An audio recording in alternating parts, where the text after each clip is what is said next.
Welcome, my friends. I'm pleased to welcome you again to Midnight Stories. Gather around the campfire while I share with you magical adventure stories before sleeping outdoors.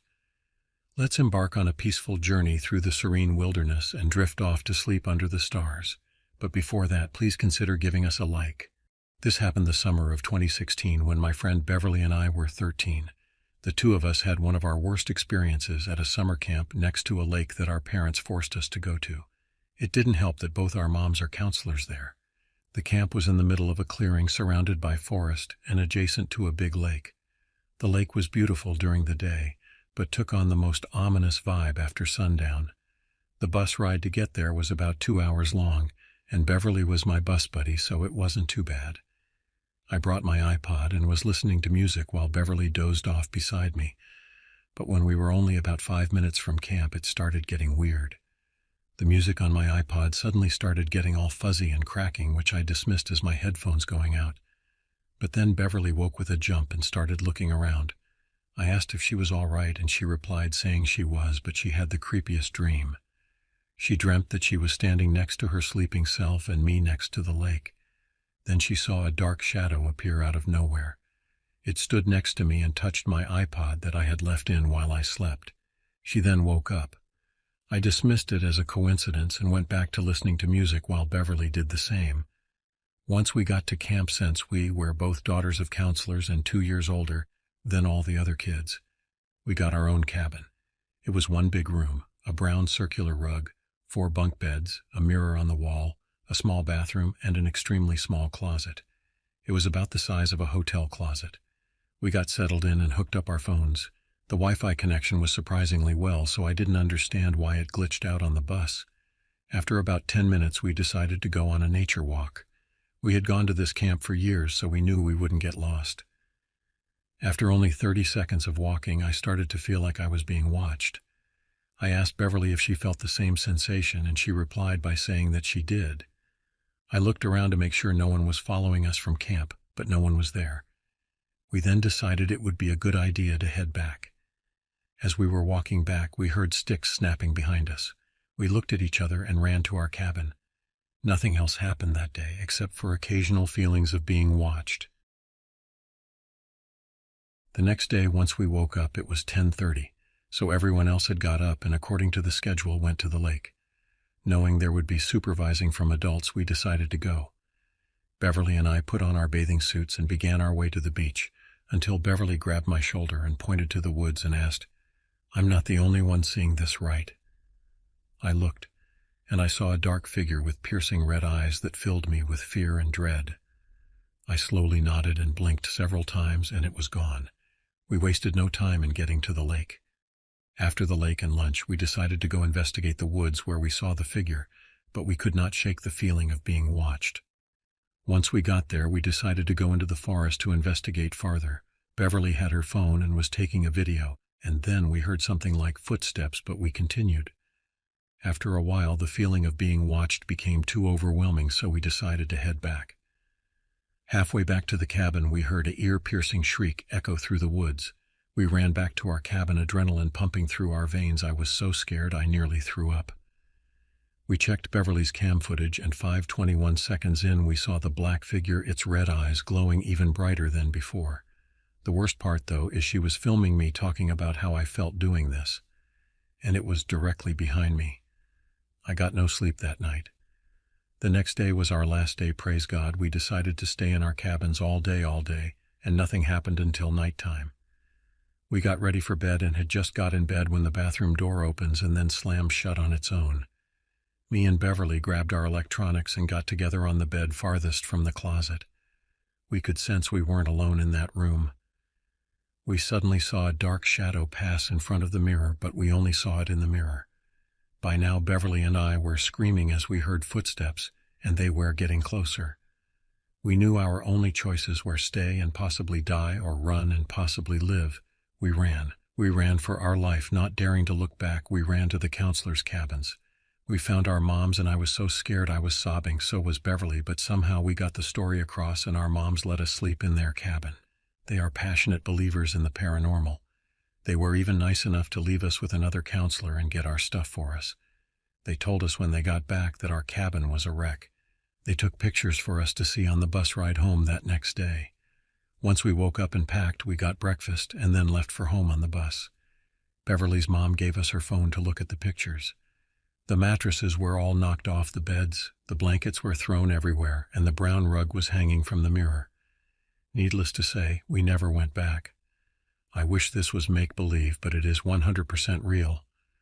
I hope you enjoyed my horrifying summer camp experience. I am a Marine stationed in the United States. Me and several friends decided to go camping at a local Indian reservation campground for 3 days to get away from the base and relax. We drove about 2 hours to this place and were greeted by very friendly Native Americans. One of them walked up to us, and right away we noticed the man had an eye patch on his left eye. He asked if we were military, and we said yes. He told us that he was in the Army during Vietnam. After short conversation with him, we proceeded and found a camping spot a little off the side of the road. Only way to get up the step hill was with four-wheel drive, which we had. The spot was like most, trees and an open area for a fire and all. It had a row of bushes on the side that went up a mountain, and it had an opening to go through to the side. The first night was like any normal camping trip. The next day we were all hanging around, and I decided to go look for some branches for the fire that night. I went through the bushes with the opening in it, and I found an open area with small bushes here and there, all the way up this small mountain. Almost immediately I felt something was off, but I couldn't figure it out. It almost felt like I went through a portal or something. Nothing looked off, it was just a gut feeling, like I was being watched from one of the bushes, so I kept front towards them just in case and had my hunting knife in hand. As I stood there I heard something.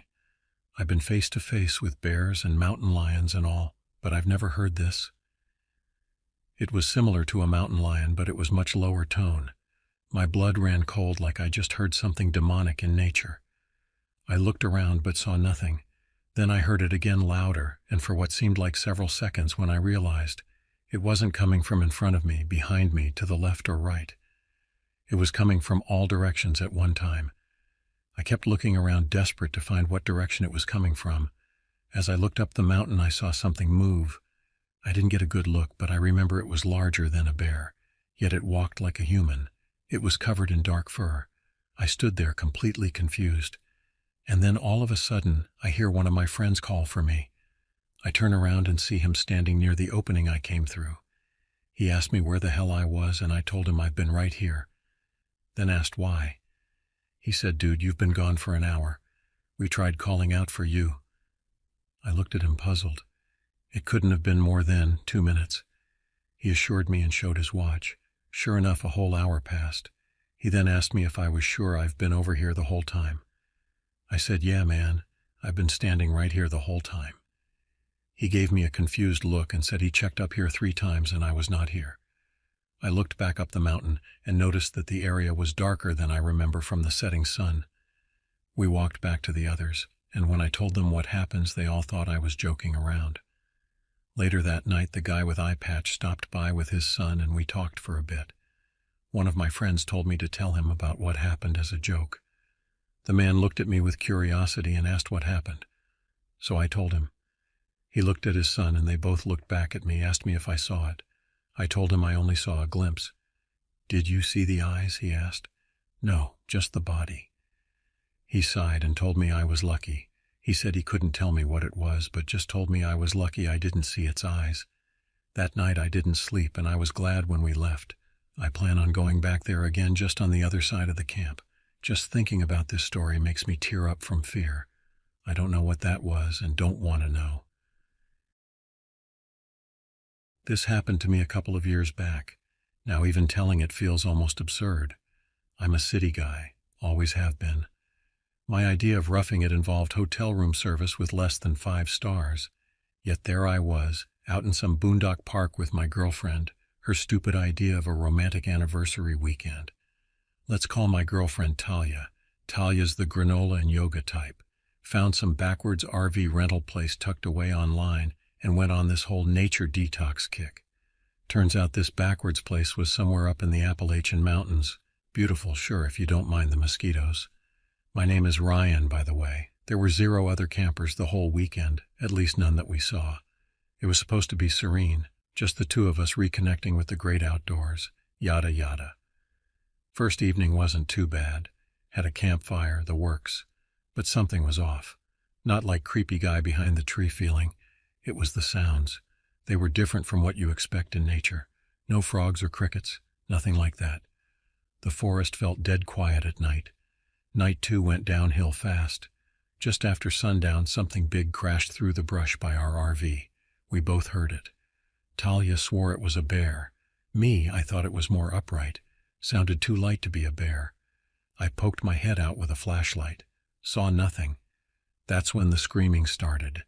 It came from further up the mountain, high and piercing, like a woman caught in something horrible. It shut Talia up quick. We huddled inside for an hour until everything went quiet again. I got some crappy sleep trying to convince myself it was just wildlife, maybe a mountain lion or something. My dumb city instincts kept saying otherwise. The way the screaming had faded, like the source of the sound had moved back further up the mountain. Talia refused to budge the next morning. I guessed that nature detox of hers wasn't going as planned. I started packing us up, figuring the sooner we got back to civilization, the better. We'd only half-eaten the freeze-dried camping meals on the way out. We had plenty of time, so a detour back into town sounded wise. We figured that would calm Talia down anyway. Worst decision of my life. About 5 miles north of the entrance to the park, I came around a bend and nearly swerved off the road. Something had been dragged across the asphalt. Blood in this greasy brown mess was smeared everywhere, along with bits, well, hard to say what they were. I slammed the brakes, heart pounding. Then I saw the shoe, a red women's tennis shoe covered in mud, lying in the middle of the road. It was then that I truly knew we needed to get the hell out of there. I threw it in and drove like a bat out of hell until we hit the nearest town's outskirts. It took the sheriff a long time to appear. It probably looked ridiculous, city folks, probably still smelling of wood fire, rambling about something they barely saw out in the woods. But he gave us a look, one that told me he'd heard plenty like it before. It's hard to ignore 2 terrified idiots in a blood-smeared shoe, I guess. He listened intently to my frantic descriptions about the night screaming and the woman's shoe. Folks, his voice was tired, I won't tell you there's nothing. People's stuff out in those mountains just disappears sometimes. Don't make no sense. I know what y'all saw wasn't no bear. He patted Talia's shoulder and looked me square in the eye. There are things best not understood. Best to never come back this way, hear me? It turns out we weren't unique. Turns out that was hiker number 4 that was missing from the last couple of months. They never did find any bodies. I read those newspaper reports months later, the cold chill crawling back as I remembered that lonely shoe in the road. Talia and I split soon after. Nature detox and all that. I guess not every relationship is meant to survive the mountains. There are places the locals don't go for a reason. But that screaming, I couldn't shake it. I kept remembering the way it echoed, moving higher and deeper into the woods. Not even in my worst nightmares can I recreate that sound. Not quite human, not quite animal. But sometimes, just as I begin to drift off to sleep, I think I hear it again, faint and echoing off the concrete walls of my city apartment. That chilling reminder that my worst nightmare could still be out there, waiting.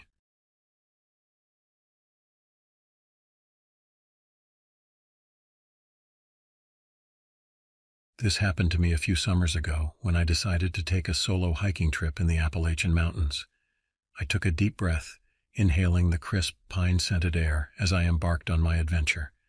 The excitement of the trail ahead had me feeling like a kid again.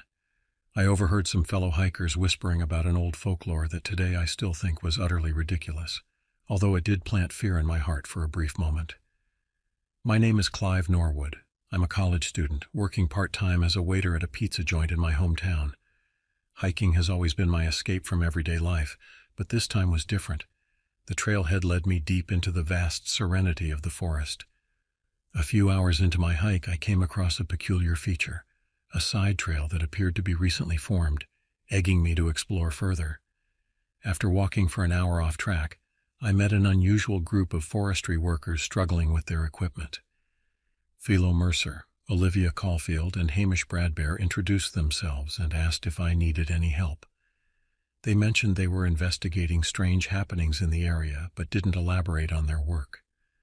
As we exchanged small talk, we suddenly heard agonizing screams from somewhere nearby. The group merely exchanged nervous glances. We all shared the consensus to follow the noise, hoping whoever needed our help had cell phone signal, because none of us could make calls from where we stood. Heading deeper into the unfamiliar terrain while calling out made us feel somewhat vulnerable, yet somewhat courageous too. We stumbled upon bloody footprints leading towards what seemed like an intermittent campsite, with traces of struggle and havoc lingering in the air. At this point, reality settled in. We understood that something horrendous had occurred. The subtle dread within our group had grown, amplifying the tense atmosphere surrounding us. Each crunch of leaves or snap of twigs added to the cacophony that fed our fear. We split up, hoping to cover more ground and find any clues on what could have transpired. I found myself with Hamish, who shared his family's story about their farm going bankrupt and needing to take a job within the tracking team. As we continued searching, we spotted an improvised wooden trap hole filled with sharpened sticks, holding a lifeless body disfigured by puncture wounds. Overcome with horror, I couldn't help but let out a retching sound. With no time to waste and barely any sunlight left, we regrouped with Philo and Olivia, before deciding to cut through the forest to reach a ranger station for help. But it wasn't long before shadows maneuvered between the trees, deepening in size and scope until they revealed their ungodly forms. Cannibalistic mountain men standing with an eerie poise as they blocked our path ahead. Their mammoth build, combined with crude weapons carved from the forest itself, invoked primal fears in all of us. The first savage lunged for Hamish, ripping through flesh with bone-crushing force as my comrade groaned in unbearable pain. In any other situation, laughter would have been inconceivable. But at that moment, Philo cracked a joke about our attacker's abysmal table manners, a delirious attempt to keep his sanity intact as he fumbled for his hunting knife amid chaos. The mountain men closed in on us, their grotesque faces twisted into expectant grins. This was no time for jokes. We needed a plan. Olivia, having heard the commotion on our walkie-talkie and realizing the ranger station was still too far away for help to arrive in time, shouted, "We need cover. Get to those trees." We darted into the forest, leaving the mortally injured Hamish behind as he was unable to. I could hear him screaming for mercy as one of the savage cannibals tore through his leg. We had no choice but to push onward, seeking safety among the trees while hunted by these monstrous men. The forest became narrower and darker with each passing second, but adrenaline flowed through our veins. Philo managed to contact a nearby search and rescue team before realizing that their ETA would be far too late for us. "We don't have much time." "Let's find a hiding spot," he exclaimed. As we searched for an adequate hiding place, I couldn't help but feel guilty for Hamish. The disastrous turn of events had turned us all into prey for these abhorrent monsters who seemed to find joy in our suffering. At last we found a hollowed-out tree large enough to hide in. We quickly scrambled inside and tried our best not to make a sound as we heard our pursuers approaching. The monstrous leader of this twisted pack stalked closest to where we hid. His vicious grin revealed sharpened teeth lined with fresh blood. Hamish's blood, most likely. His knotted beard served as a makeshift nest for bugs that crawled all over him. It wasn't long before he began talking with his underlings in guttural, animalistic tones that told us our frantic running had led them straight toward us. They seemed certain they could still catch us. And that certainty seemed justified as long as we were trapped in this forest with them. As we hid, Olivia whispered to us, "Listen, I have a plan. This is a long shot, but our best chance to survive. We need to light a fire behind us while we escape. It will slow them down, maybe even drive them out of the forest." With no better alternatives at hand, we all nodded in agreement. Emerging from our hiding place, Philo used his lighter to ignite a small pile of dry leaves nearby. As the fire spread and advanced towards us, we could only hope it would remain controlled enough to keep them at bay. We continued onward as the heat grew on our backs and heard the enraged cries of the mountain men discovering their hunting ground being set ablaze. Their pursuit grew more erratic, probably caught between chasing their prey and ensuring their home didn't burn down. Our terrified sprint was soon accompanied by the shrill blare of approaching helicopters. Help was finally near. Knowing that rescue was within reach offered us some hope that we might escape these woods alive. Emerging from the dense trees, we found ourselves sprinting across a wide-open field just as search and rescue helicopters began touching down nearby. We waved and screamed for help as another team on ATVs came rushing in to cover the remaining. The mountain men had halted at the edge of the forest, unwilling or unable to pursue further. The sight of armed authorities seemed to have given them second thoughts about their relentless chase. For once today, luck seemed to be on our side. We were quickly loaded into an ambulance where medical personnel checked our injuries and offered reassurance that we'd be safe. From there, we were taken to a nearby hospital where friends and family awaited our arrival. Over the following days, I couldn't stop replaying those horrifying events in my head. Hamish's screams haunted my every waking moment, and I mourned the loss of a man who only wanted to provide for his family. Then there was the story Philo shared with members from the press. The entire ordeal had featured on local and national news. Frightened residents who'd long balked at the terrifying legends were now demanding action. We were survivors, not heroes. We'd simply escaped something unimaginable to become living proof of the carnage that existed in those woods. Warnings would be given, and we could only hope that our story would prevent others from suffering as we did.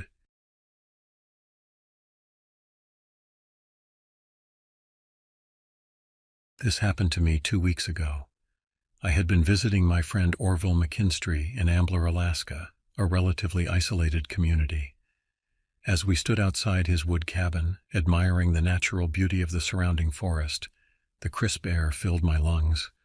Orville and I have been friends since college. We bonded over our struggles with exams and our love for hiking.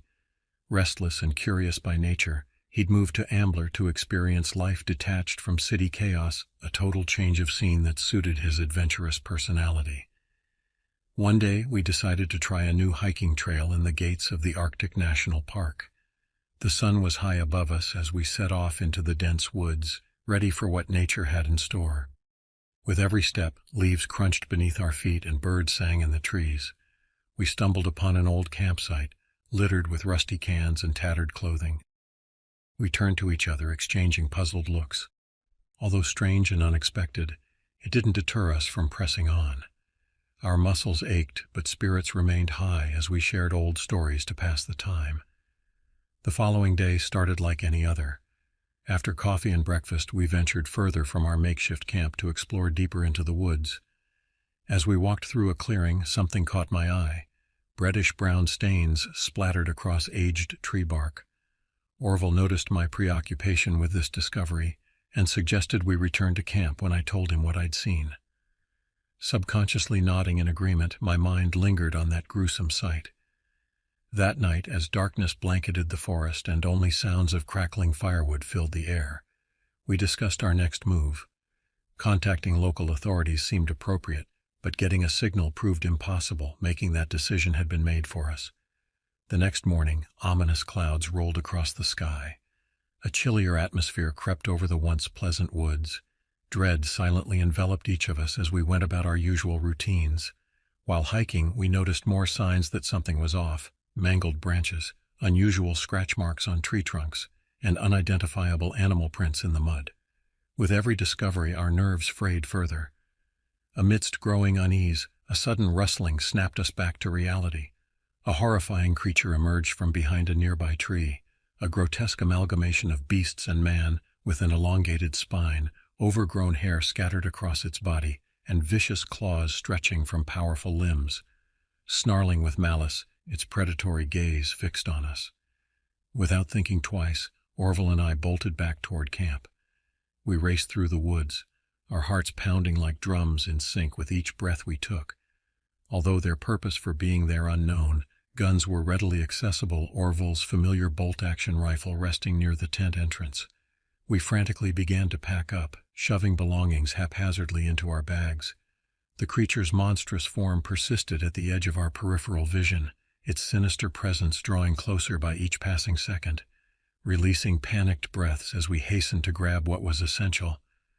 I started ranting about what could make such a creature exist. Orville interrupted me mid-sentence.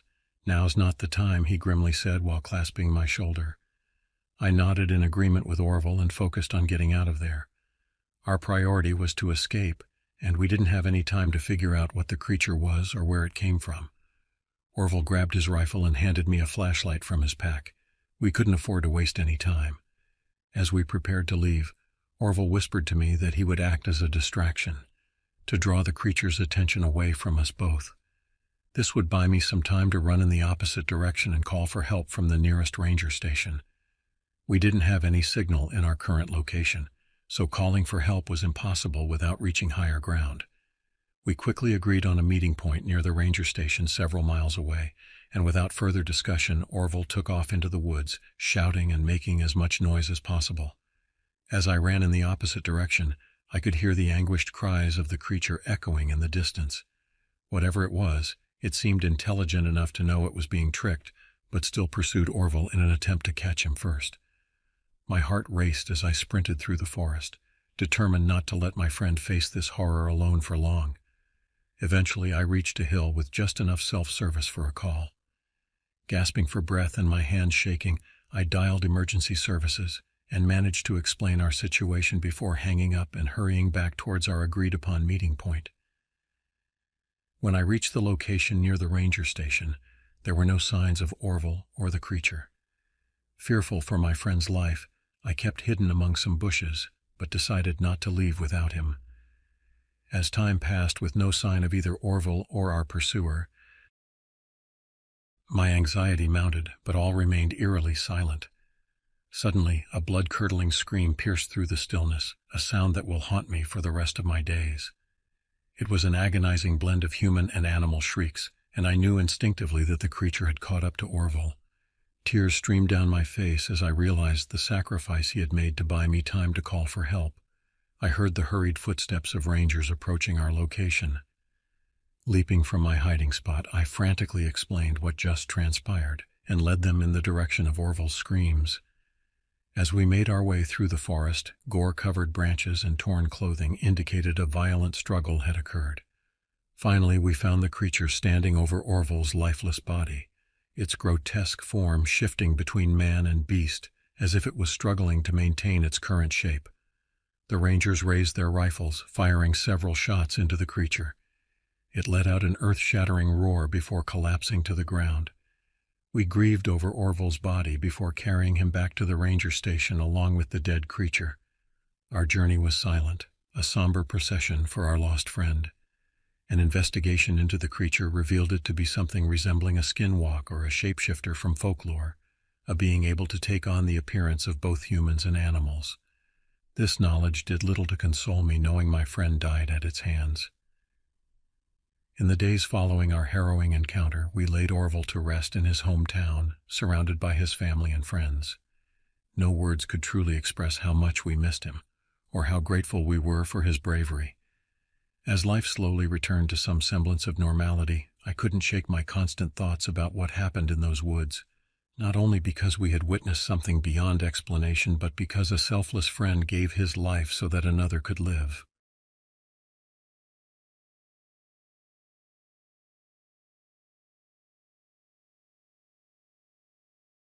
This happened to me a few years back when I was working as a ranch hand up in Montana. Tough gig, but it paid the bills, and I loved the wide open spaces and the feeling of being close to nature. My name's Wyatt, by the way. City folk might romanticize ranching, but most days it's about mending fences, herding cows, and trying not to die of boredom. That all changed one hot July afternoon. I was riding the boundary fence on my trusty old quarter horse when I saw it, a massive set of tracks marring the soft earth. Wolf, maybe? Seemed awfully big, even for a wolf. Whatever it was, it had crossed the fence line, heading deeper into the ranch's vast grasslands. Curiosity got the better of me, and I decided to track it down, dumbest decision of my life. The tracks led me away from the main ranch into a rolling badlands area, pockmarked with ravines and scrubby vegetation. The sun beat down, turning my hat into an oven. I kept thinking about heading back, about how much trouble Old Man Harrison, the ranch owner, would give me if I got caught slacking. But something pulled me forward, the lure of figuring out what kind of creature left those tracks. I followed the trail into a shallow ravine, the walls closing in around me. The tracks were fresh here, barely an hour old, maybe less. That's when I heard it, a growl rumbling low in my chest, sending chills down my spine. I scanned the ravine walls, rifle drawn, but I saw nothing. The growling started again, closer this time, followed by the sound of something large snapping a branch. Then the creature charged. It lunged from a crevice I hadn't even noticed, barreling toward me. It was like a wolf, but taller and broader. It moved on two legs, thick dark fur barely hiding the rippling muscles beneath. Its head was wolf-like, but the jaw was longer, the eyes burned with a chilling, predatory intelligence. A monstrous snarl ripped from its throat, exposing rows of sharp teeth. I fired. Emptying the lever-action rifle in a frenzy, the shot smacked into the creature, but it barely faltered. It leapt toward me, and I felt the impact as its claws raked across my chest, tearing into flesh and fabric. Pain seared through me, bright and agonizing. I went down hard, the rifle flying from my fingers. The creature loomed over me. Its breath stank of blood and rot. I scrabbled with my good arm, searching desperately for the hunting knife sheathed at my hip. The creature lunged, its teeth an inch from my face, and then a gunshot cracked through the air. The creature jolted, rearing back with a roar of pain. Old Man Harrison burst into the ravine, double-barreled shotgun in hand. His weathered face was pale, his eyes wide with terror. He fired again, and the creature staggered backwards, turning and scrambling up the ravine wall with surprising agility. Harrison rushed to my side, helping me sit up. My shirt was soaked in blood, my vision blurring. "Hellfire, kid, what were you thinking?" he barked, but there was a tremor in his voice. "I don't know," I choked out through the pain.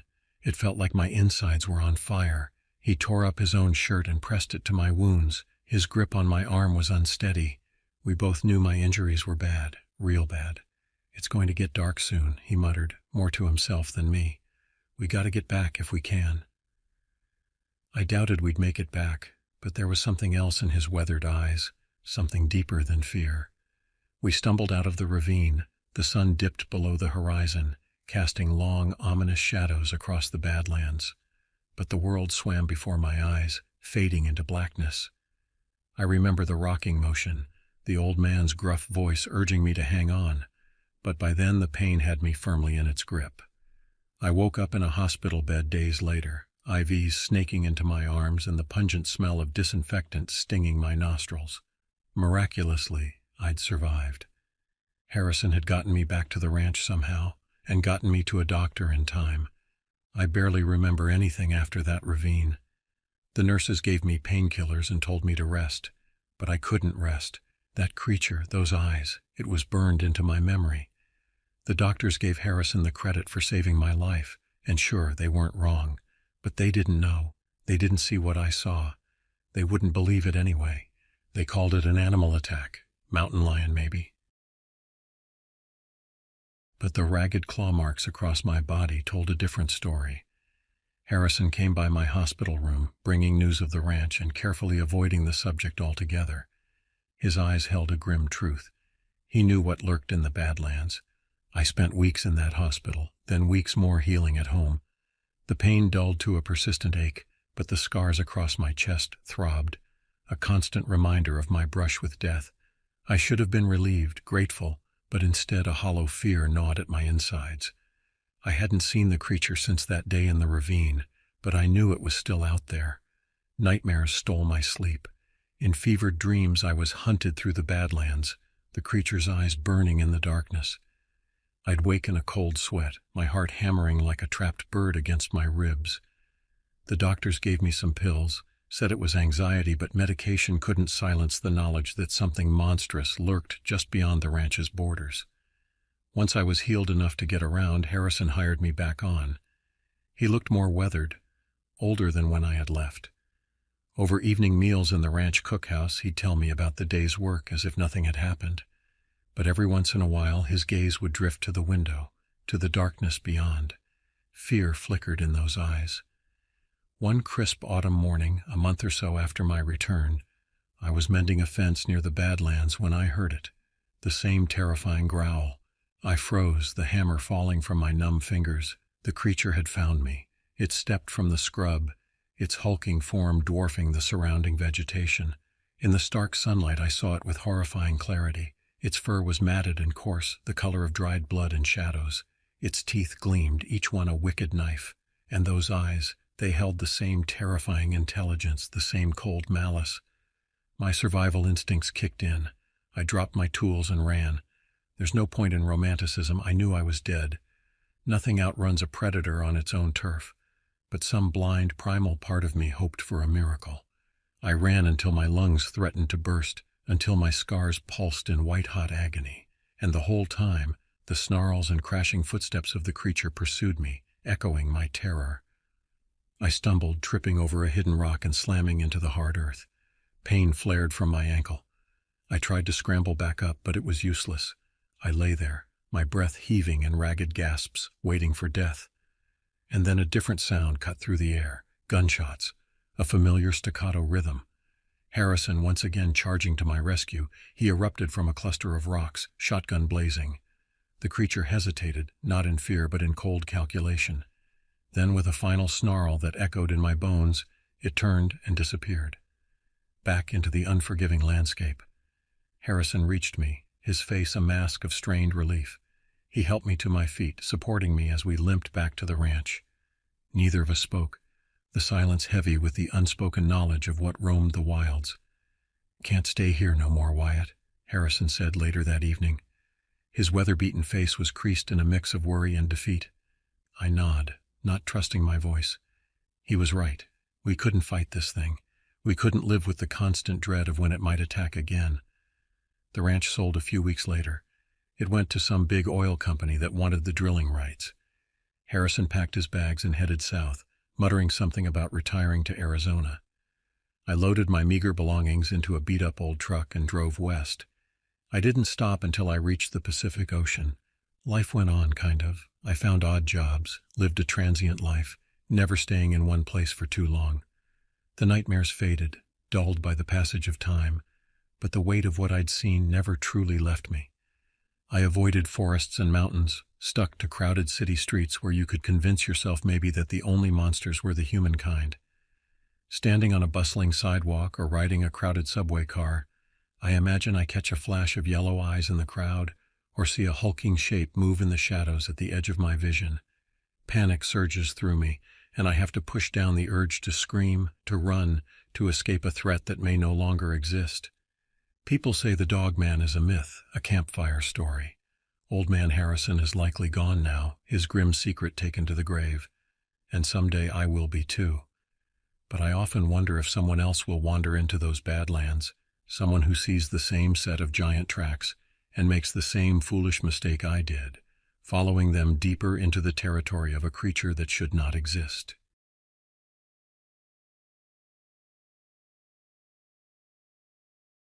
This happened to me in 1990. I'm Clyde B. Croft, and I was born and raised in a tiny speck on the map called Harmony, Idaho. We had more out than people, and my old man was a logger, a man of few words and fewer comforts. So naturally, I followed the call of the wild trading pine for Ponderosa, becoming a park ranger at the sprawling Yellowstone National Park. The summer of '97 was a scorcher. Fires raged in the distance, turning the sky into a canvas of apocalyptic hues. Tourists were scarce, seeking refuge from the relentless heat. It was during those quiet days, amidst the smoldering wilderness, that I stumbled upon something that made the hairs on the back of my neck stand on end. I was on my routine patrol of the park's southeastern corner, a less frequented area near the Snake River. The terrain was rugged, a maze of obsidian lava flows and twisted lodgepole pines. As I navigated a particularly narrow pass, a flash of movement in the distance caught my eye. I raised my binoculars, expecting to see a bear or maybe a lone wolf, but what I saw instead sent a chill down my spine. It was a figure, humanoid in shape but distorted and elongated. Its limbs were abnormally long, ending in sharp, claw-like appendages. The skin was a sickly pale, almost translucent, stretched taut over protruding bones. The head was small and misshapen, with deep-set eyes that seemed to glow with a malevolent light. I lowered my binoculars, my heart pounding in my chest. Was this some kind of elaborate hoax? A park visitor playing a twisted prank? I fumbled for my radio, intending to call for backup, but my hand shook so badly I couldn't even press the button. As I watched, the creature began to move. It wasn't a graceful movement, more of a lurching, staggering gait. It seemed to be heading in my direction. Panic surged through me, and I stumbled back, my boots skidding on the loose rocks. I regained my footing and ran, the adrenaline pumping through my veins. I scrambled over boulders, ducked under low-hanging branches, my lungs burning with the effort. The sound of snapping twigs and rustling leaves behind me spurred me on. I burst out of the forest and onto a wide clearing. I dared a glance back and my blood ran cold. The creature was still there, closer than before, its eyes fixated on me. It was gaining on me, its grotesque limbs propelling it across the terrain with surprising speed. I sprinted towards my truck, parked at the edge of the clearing. I fumbled with the keys, my fingers numb with fear. The creature's guttural snarl echoed across the clearing, sending a fresh wave of terror through me. I finally managed to unlock the door and flung myself into the driver's seat. I slammed the door shut and fumbled for the ignition. The engine roared to life and I jammed the truck into gear, tires squealing as I sped away. In the rearview mirror, I saw the creature stop at the edge of the forest, its misshapen head tilted as it watched me disappear into the distance. I recounted my terrifying encounter. My colleagues listened with a mixture of skepticism and concern. Some dismissed it as a hallucination brought on by stress and fatigue. Others, those who had spent years in the wilderness, looked at me with a knowing glint in their eyes. They had heard whispers of such creatures passed down through generations of park rangers and local Native American tribes. A search party was dispatched to the area, but they found no trace of the creature. There were no footprints, no broken branches, nothing to suggest its existence. I was left to grapple with the chilling reality of what I had seen, alone with my fear and uncertainty. In the weeks that followed, I became a recluse, avoiding the forest, the shadows, even my own reflection. I couldn't shake the feeling that I was being watched, hunted. Sleep was a fitful torment, haunted by nightmares of the creature's glowing eyes and skeletal limbs. One night, as I sat alone in my cabin, a flicker of movement outside my window caught my attention. I froze, my heart pounding in my chest. I peered out into the darkness, and there it was, silhouetted against the moonlit sky. The creature. It stood motionless, its eyes burning into me with a chilling intensity. I stumbled back from the window, my breath coming in ragged gasps. I reached for my gun, but my hand shook so violently I couldn't even hold it steady. I fumbled for the door, desperate to escape. As I flung open the door, the creature lunged. I saw a flash of pale skin and razor-sharp claws, felt a searing pain in my arm. I screamed, the sound echoing through the silent night. I swung blindly, my fist connecting with something solid. The creature recoiled with a hiss, and I used the opportunity to flee. I ran through the woods, my injured arm throbbing with pain. I didn't look back. Didn't dare to stop until I reached the safety of the ranger station. My colleagues found me there, collapsed on the steps, my clothes torn and blood soaking my shirt. I told them what had happened, but they could see the terror in my eyes, the wounds on my arm. They believed me. The creature's existence could no longer be denied. It was a predator, a stalker, a thing of nightmares made real. The park was closed to visitors, and a team of experts was brought in to investigate. They searched for days, combing the forests, scouring the riverbanks, but the creature remained elusive. It seemed to vanish into thin air, leaving behind only fear and unanswered questions. The park eventually reopened, but the atmosphere was different. A sense of unease lingered, a shadow hanging over the once pristine wilderness. Visitors whispered about the creature, their eyes darting nervously into the shadows. I resigned from my position as a park ranger, unable to bear the constant reminders of my encounter. I moved away, seeking solace in the anonymity of a crowded city. But the memories haunted me, the fear a constant companion. I heard a news report about a series of unexplained disappearances in the park. Hikers, campers, even a ranger had vanished without a trace. The authorities had no leads, no suspects, but I knew. I knew what lurked in the shadows, what preyed on the unsuspecting. And I knew that it was still out there, somewhere in the vast wilderness, waiting, watching for its next victim. In the end, they did find it. Not me, but some other poor soul who wandered too far from the beaten path. Found them torn to shreds, bones cracked open like lobster claws. I wasn't surprised, but it hurt. It hurt to know that thing was still out there, hungry. Maybe it always was, maybe it always will be. Maybe it's just nature's way of reminding us we're not as in control as we think we're just meat after all. Just another meal for the beast in the dark. The beast that doesn't have a name, doesn't need one. It's just a beast. And it's waiting.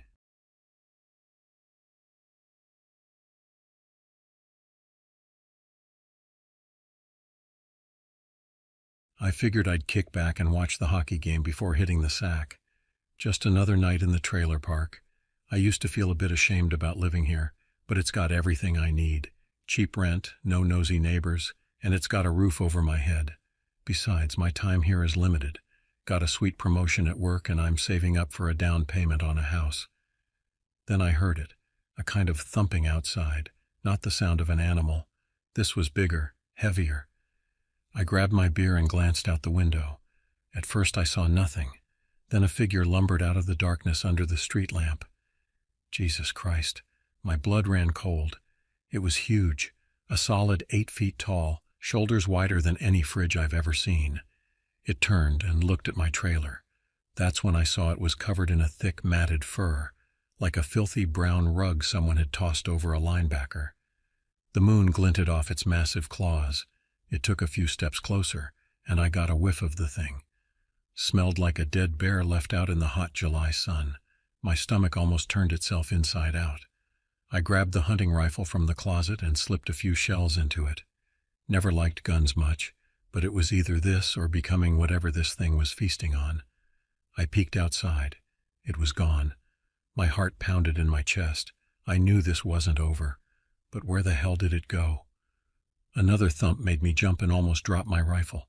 This time it came from above. I looked up and my jaw dropped open. The creature clung to the side of my roof. Moonlight caught its face, if you could even call that hideous mug a face. Small black eyes, a nose like a smashed lump of potato, and a wide snarling mouth full of crooked yellow teeth. It was peering right into my window. I raised the rifle, but it was gone. It vanished quicker than I could pull the trigger. Panic spiked through me. I was trapped in here with that thing. I checked the rifle, my hands slick with sweat. Now what? A new sound made my ears prick up. Scraping, scratching noises. It was circling the trailer. Then came a deafening bang, followed by the sound of the metal siding tearing. My trailer rocked like a boat hit by a big wave. That thing was strong. I gripped the rifle tighter, knowing I only had a few minutes before it ripped its way inside. I had to think. I couldn't just stay here and become its dinner. I sprinted to the back door. Maybe if I could run, reach the woods at the edge of the park. Maybe it was stupid, but it was my only chance. I fumbled with the lock on the rusty door, swearing under my breath. One glance out the grimy window revealed nothing, just the eerie darkness and the trailers huddled close like silent witnesses to some unspoken horror. The door creaked open. I bolted out into the night. I could hear the creature tearing at my trailer, ripping the metal apart like it was paper. The moonlight was weak, and I stumbled over a broken bicycle frame, almost going down. No time to worry about that. I ran, my lungs screaming and my legs aching. I could hear it gaining fast, its guttural growl sending chills down my spine. I didn't dare look back, just kept running towards the dark promise of the woods. Then something snagged my jacket. I yelped and went sprawling onto the hard ground, the rifle flying out of my hands. The creature was right above me. Its hot, foul breath washed over me in a wave. I scrambled to get away, but its massive paw pinned me down. I braced myself for the crushing blow, the sharp bite of its teeth, but instead it tilted its massive head to one side, almost like it was curious. I stared up into its small eyes, trying to make sense of it all. What did this thing want? I struggled, and a whimper escaped me. It echoed in the deathly silence of the park. Something flickered in its eyes, not recognition, just a kind of indifference. It lifted its paw, gave me another disgusted sniff, and lumbered off into the night, disappearing back into the dark from where it had come. My whole body trembled. Had that thing just let me go? The trailer park remained silent, except for the buzzing of a streetlight. Slowly, I got to my feet, my knees wobbly like they were made of jelly. My rifle lay abandoned a few yards away. I turned and ran back to my mangled trailer. It looked like a giant had taken a can opener to it. The metal walls were shredded.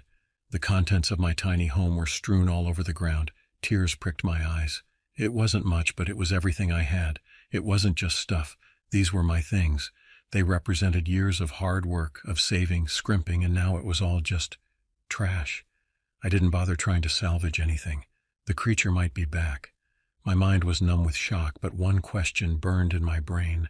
What the hell do I do now? I couldn't stay here, not another night. I headed back towards the road, my footsteps echoing loudly in the still air. The only other soul around was old Carl, who lived in the trailer opposite mine. I hadn't seen his lights on when the attack started. Carl was a bit of an oddball. He wore the same tattered overalls every day, drank cheap whiskey from a cracked flask, and mumbled to himself a lot. Folks in the park mostly left him alone, but I felt desperate. He was my only hope right now. I knocked on his door. "Carl," I yelled. "Carl, you in there? I need help." No answer. I banged harder. His truck was still parked out front, so he had to be around. I took a deep breath, trying to calm my nerves. Maybe he was asleep. I crept over to the window, cursing the dimness, and then I saw it. Carl's body sprawled on the floor, his eyes wide and staring. A wave of horror washed over me. He was dead. There was a huge bloody hole in his chest. It looked like something had ripped his ribcage right open. I threw up right there on the cracked concrete outside his trailer. My whole body shook. That thing had been here. It had done this. I didn't know how long I stood there in shock. Then I heard a police siren wailing in the distance. My heart jumped. Should I run? But where would I go? It was probably the only chance I had to tell anyone what had happened. I stayed put. The cops arrived a few minutes later, 2 of them, young guys fresh out of the academy. They eyed the destruction with raised eyebrows. "What's going on here?" one finally asked. I opened my mouth, but nothing came out. Then the story poured out of me. The attack, the monster, Carl. The cops shared a look. The other officer squatted down, his eyes following some kind of track leading into the woods. An hour later, a whole crew of cops were at the trailer park. Paramedics had taken Carl away. I'd given them my statement 3 times, my hands still shaking so hard I could barely hold the coffee they'd given me. The head officer, a burly guy with a no-nonsense haircut, pulled up a lawn chair and motioned for me to sit. "All right, son," he said, his voice surprisingly gentle. "Now I know this whole thing sounds crazy and I can't say I understand it myself, but did anyone else see this creature?" I shook my head. "No one, just me. Do you think anyone would believe you?" I didn't answer. Of course they wouldn't. I barely believed it myself. He nodded like he'd expected my answer. "Here's what we'll do. We're going to write this up as an animal attack. Its most likely explanation. Maybe a bear got loose. We'll have some wildlife experts come and take a look.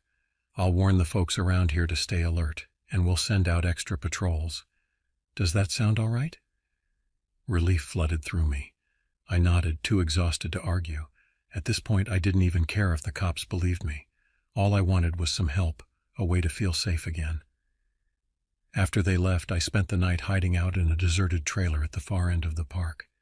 I didn't sleep a wink, just sat there in the dark with my rifle, waiting for the creature. It never came. The next morning I started cleaning up what I could. Some of the park folks offered their condolences about Carl.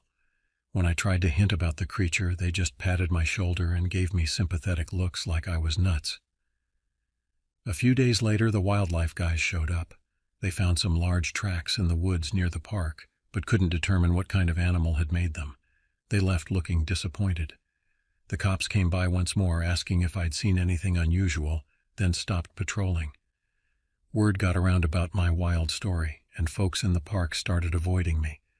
Whispers followed me when I went to the small grocery store. After a while, I stopped going out at all. The promotion came, but I turned it down. Moving away seemed pointless. That thing was out there somewhere, and it knew where to find me. I spent what money I had left fortifying my trailer with locks and plywood. I barely slept. Every time I heard a noise, even a squirrel chattering outside my window, I was sure it was back. A few months later, on a frigid December night, I heard it again. The scratching on the roof, then the heavy thuds as it dropped to the ground. I stayed still, my heart in my throat. It roared, the walls of my flimsy trailer shaking with the force of it. My rifle felt useless. There was no stopping this thing. I waited in terror for it to smash its way in, but the attack never came. It just paced back and forth, growling and ripping at the siding. I waited all night, curled up in a ball. Then at daybreak it was gone. The next time I went to the store, I noticed some faded missing posters, a lot of them. Hikers, hunters, gone from the nearby woods. Some locals blamed it on a cougar, a rogue one getting bolder. Others whispered about a hermit living deep in the hills gone crazy. I knew the truth, and some part of me, a small, scared part, knew the creature would return. Until it did, all I could do was wait, try to live with this burden. And in those darkest nights, when sleep eludes me, I can almost hear the rasp of its breath. I wonder if some of the old tales of things hiding in the shadows have some kernel of horrific truth after all.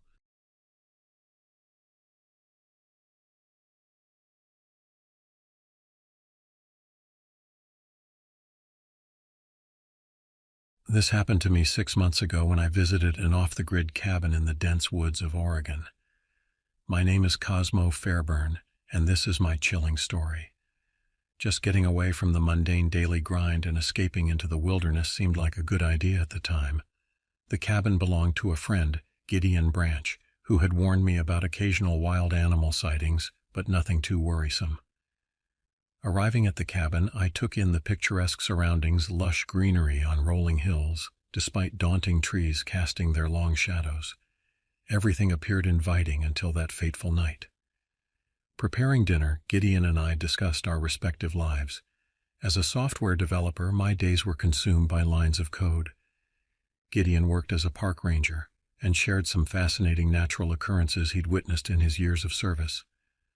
Suddenly, we heard a blood-curdling scream just outside our cabin. It sounded like someone pleading for help. We exchanged worried looks, instinctively grabbed flashlights, and rushed outside to find out what was happening. Tracing the show cry, we stumbled upon a torn and bloody shirt hanging on a branch. Uneasy by this discovery, we continued scouring the area for any sign of its owner, a one Milburn Jelks who had mentioned going on an evening hike earlier. As we made our way deeper into the woods, frightening thoughts clouded my mind. We hesitated to call for help because our phones had no signal in this isolated location. All we could do was continue searching on foot. Despite ominous dread settling over further along the path, we found more evidence of struggle. Deep scratch marks on tree trunks and murky pools of congealed blood dotting the trail. That's when I first spotted it. An abnormally large creature with thick matted fur lurked nearby, gnawing on what remained of an arm. Gideon whispered, "I think that's Milburn," in a hushed tone while horror filled his eyes. In that brief moment, the beast turned to face us, revealing its grotesque features, a distorted mix of human and animalistic traits. It snarled menacingly and took a menacing step towards us. We sprinted back towards the cabin, hoping against hope not to be its next prey. Panting and covered in grime, we managed to reach our shelter before we heard the monster crashing through the trees behind us. Gideon gripped his hunting rifle tightly as we stood side by side near the cabin door, the only thing separating us from the gruesome fate awaiting outside. We could hear it snuffling and growling just inches away. In a bid to distract ourselves from the impending doom, Gideon began sharing snippets of humor from his park ranger duties. We chuckled nervously, but inevitably returned focus to the situation at hand. Time seemed to crawl in those tense moments, filled with fear of what might come next. Despite anxiously scanning our surroundings for any sign of movement or sound, we caught nothing beyond stray beams of moonlight casting eerie shapes. Suddenly feeling something wet on my boot, I glanced down and discovered a puddle, too large to be considered trivial, of blood steadily dripping through an unchecked crack in our makeshift fortress. As the blood puddle grew near my feet, I felt nauseous, but fought to maintain my composure. Gideon's eyes shifted between the oozing blood in the doorway. We both knew we couldn't stay here for long. "We need help," he muttered, wiping sweat from his brow. I nodded in agreement, knowing that our chances of surviving against this abominable creature were slim without backup. Despite our earlier reluctance, we pulled out our phones and attempted to call the local authorities. However, our remote location, coupled with the frenzied weather outside, made it impossible to get a signal. Panic filling our chests, we concluded that we had no choice but to venture out and find help on our own. Given the risky circumstances, we armed ourselves with whatever makeshift weapons were available. Hunting knives and a crowbar, which provided some semblance of security as we stealthily exited the cabin. The rain outside was relentless, providing a steady background noise as Gideon led us on a rough path toward the nearest road. We moved cautiously at first, startled by every twig snap or animal call in the distance. The combination of darkness and constant downpour made it challenging to maintain our fleeting sense of direction. Before long, however, we saw headlights in the distance. With renewed adrenaline surging through our veins, Gideon and I quickened our pace when suddenly a gut-wrenching growl echoed behind us. The creature had returned. Gideon pushed me ahead, urging me to run toward safety while he kept an eye on the approaching horror. Desperate and panicked, I stumbled through the underbrush until I reached the road where an astonished truck driver had pulled over upon seeing me. Barely able to speak from exhaustion and fear, I managed to convey that my friend was in extreme danger just off this very road. The driver hesitated momentarily, but then agreed to risk his own life for Gideon's. We rushed back into the woods, weapons in hand, but the horrifying scene before us was beyond imagination. The creature had caught up to Gideon and was now savagely tearing at his flesh, its grotesque features shifting as it feasted upon him. With a potent combination of outrage, despair, and terror, we charged towards the vicious beast. Seeing us approach with weapons high, the creature snarled and retreated into the shadows. We could hear its unsettling cries fading in the distance as we turned our attention to Gideon's lifeless body.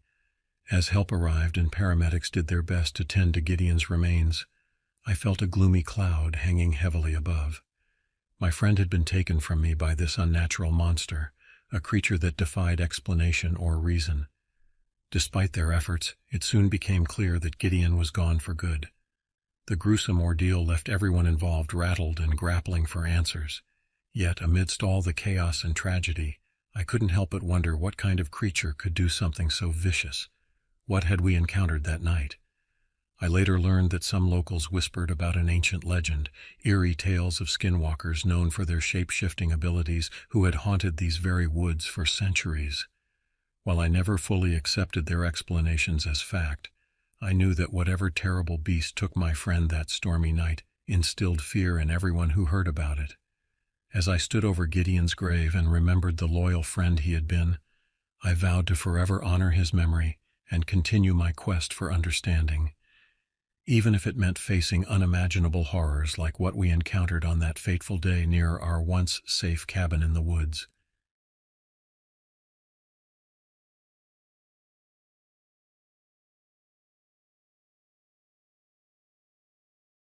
My name is Arturo Javier Gutierrez, and this story took place in 1980. I was 25, working as a park ranger at Deadwood National Forest in South Dakota. I grew up around here, Lakota by birth, and knew these woods like the back of my hand. My job was mostly about keeping an eye on the trails, making sure the campers didn't set the forest on fire, and occasionally rescuing folks who got themselves lost. Not the kind of job where you expect anything out of the ordinary. The day started like any other. I was on patrol, checking the trail markers and picking up litter. Around noon, I got a call on my radio. A family had reported their son missing. His name was Eric, 10 years old, and he had wandered off while his parents were setting up their campsite. I made my way to their location, near the less traveled parts of the forest. When I arrived, the parents, Tom and Clara Hansen, were frantic. Clara was in tears, and Tom was trying to hold it together, but was clearly on the verge of panic. They described Eric as wearing a red hoodie, jeans, and sneakers. I assured them we'd find him and started organizing a search. We spread out, calling Eric's name, scouring every nook and cranny. As the hours ticked by, I could feel the weight of the situation settling on my shoulders.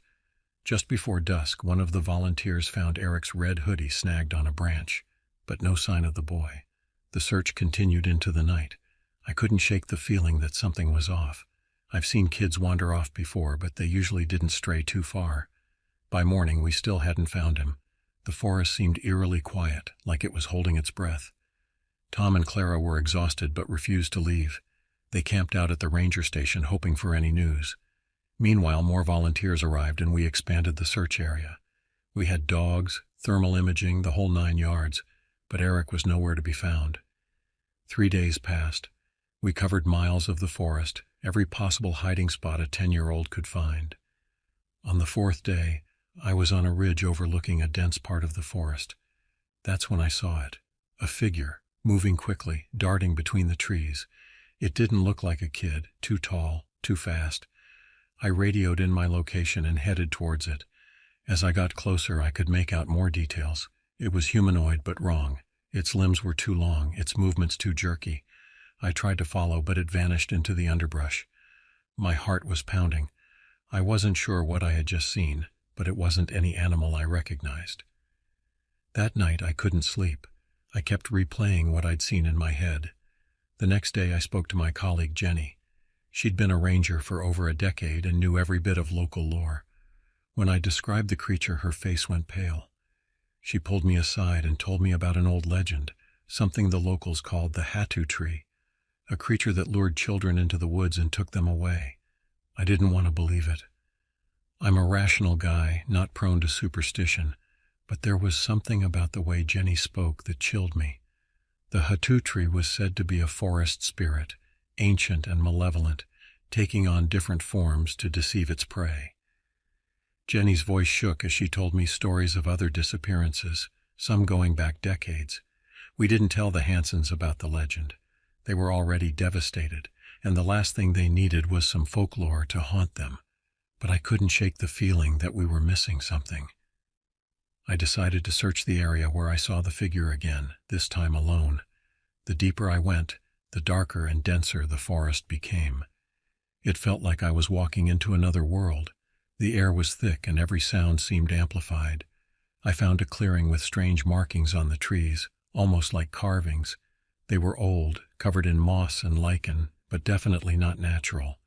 As I examined the markings, I heard a rustle behind me. I turned and there it was, the creature, the Hatu tree, standing barely 20 feet away. It was taller than I'd thought, almost 7 feet, with limbs that seemed to bend in unnatural angles. Its skin was pale, almost translucent, and its eyes were dark, empty voids. I didn't have time to think. It charged at me, moving with a speed that defied logic. I stumbled back, tripping over a root, and fell hard. My radio was out of reach, and for a moment I thought this was it. But then the creature stopped, tilting its head as if listening to something. Then as quickly as it appeared, it vanished into the trees. I scrambled to my feet and ran. I didn't stop until I was back at the ranger station. I told Jenny what happened, and we both knew we had to do something. We couldn't tell the volunteers or the family, but we needed a plan. We decided to search the clearing again, this time with a couple of trusted colleagues and better equipment. That night we geared up. Flashlights, thermal cameras, and reluctantly, a couple of guns. I didn't believe a bullet would do much against something like the Hatu tree, but it made me feel a bit safer. We moved quietly, not wanting to alert whatever was out there. When we reached the clearing, it was just as eerie as before. The air felt electric, like a storm was brewing.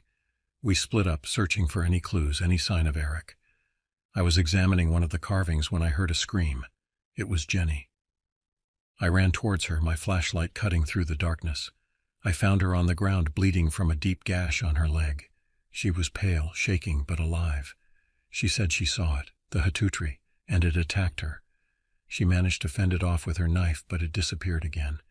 We didn't find any trace of it, but we knew we couldn't stay there. We helped Jenny back to the station and treated her wound. She was lucky, but we were all shaken. The next morning, the search was called off. There was no way we could continue with an injured ranger and the growing sense of dread among the volunteers. The Hansons were devastated, but we couldn't give them any answers. I stayed behind after everyone left, determined to find some closure. For the next few days, I patrolled the forest alone. I avoided the clearing, not wanting to risk another encounter with the Hatu tree. I felt like I was being watched, but I never saw it again. Then on the 7th day, I found something. Near a stream far from the main trails, I discovered a small cave. Inside there were remnants of a campfire, old and cold. And there in the corner, I found Eric's backpack. It was empty, but it was definitely his. I radioed in the find, but I knew it wouldn't bring much comfort to his parents. It only confirmed what we feared. Eric was gone, and whatever took him was still out there. I left Deadwood National Forest a month later.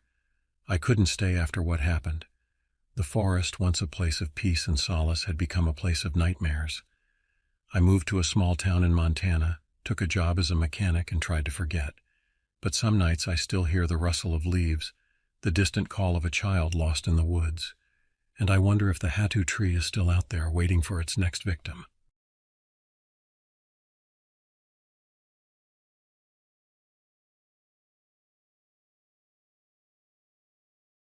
My name Ryan Wildspirit, 35 years old, and this happened to me on September 28, 2009.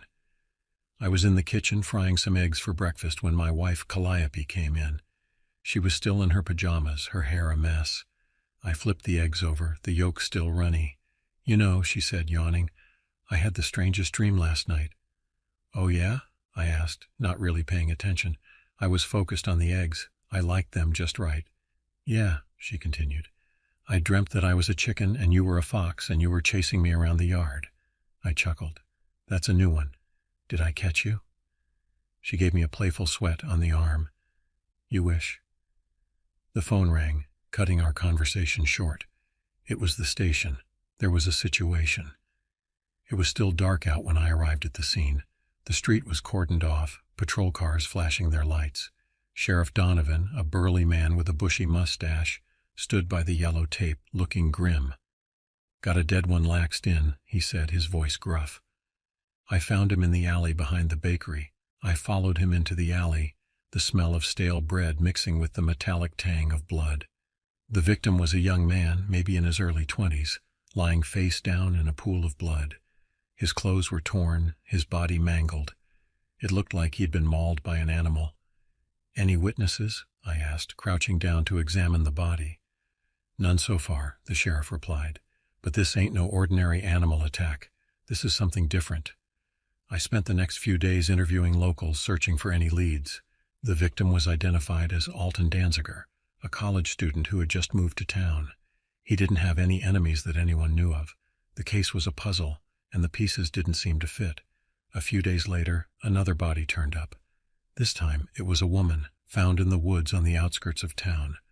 Her injuries were similar to Elton's, mauled, torn almost, inhuman. Panic started to spread through the town. People were afraid to go out at night. The streets were deserted after dark. I was starting to feel the pressure. I had never dealt with anything like this before. It was like something out of a horror movie, not the kind of thing that happened in our quiet little town. One night, I was working late at the station, going over the case files again and again, trying to find something I had missed. The coffee was cold and my eyes were burning. I was about to call it a night when the phone rang. It was a woman, her voice shaky and panicked. She said she had seen something in the woods behind her house, something big and dark with glowing eyes. I grabbed my coat and my gun and headed out. The woods were dark and silent, the trees casting long shadows in the moonlight. I could hear my own heart beating in my chest. I followed the woman's directions, deeper and deeper into the woods. The air was thick with the smell of pine needles and damp earth. I felt like I was being watched, every rustle of leaves making me jump. Then I saw it. It was crouched behind a tree, a massive, hulking creature unlike anything I had ever seen before. It was covered in thick, matted fur, its eyes glowing in the darkness. It looked like a bear, but bigger, more muscular, with long, sharp claws. I froze, my hand instinctively going to my gun. The creature let out a low growl, a sound that sent chills down my spine. I knew I had to do something, but my mind was blank. I raised my gun, aiming at the creature's head. My finger tightened on the trigger, but I hesitated. What was this thing? Was it even real? The creature took a step towards me. Its eyes locked on mine. I could feel its hot breath on my face. Then it lunged. I fired, the shot echoing through the woods. The creature stumbled back, but it was still coming. I fired again and again. the bullets tearing through its flesh, but it didn't seem to faze it. It was on top of me now, its claws digging into my shoulder, its teeth bared. I could smell its foul breath, feel its hot blood on my skin. I struggled, trying to push it off, but it was too strong. I was losing consciousness, the pain becoming unbearable. Then, just as suddenly as it had attacked, the creature retreated, disappearing into the darkness of the woods. I lay there, bleeding and broken, wondering what the hell had just happened. I woke up in a hospital bed, my body aching, my mind a blur. The doctor told me I was lucky to be alive. The creature's claws had missed my vital organs by inches. I stayed in the hospital for a few weeks recovering from my injuries. The sheriff came to visit me, but I didn't tell him what I had seen. I knew he wouldn't believe me. I left the hospital a changed man.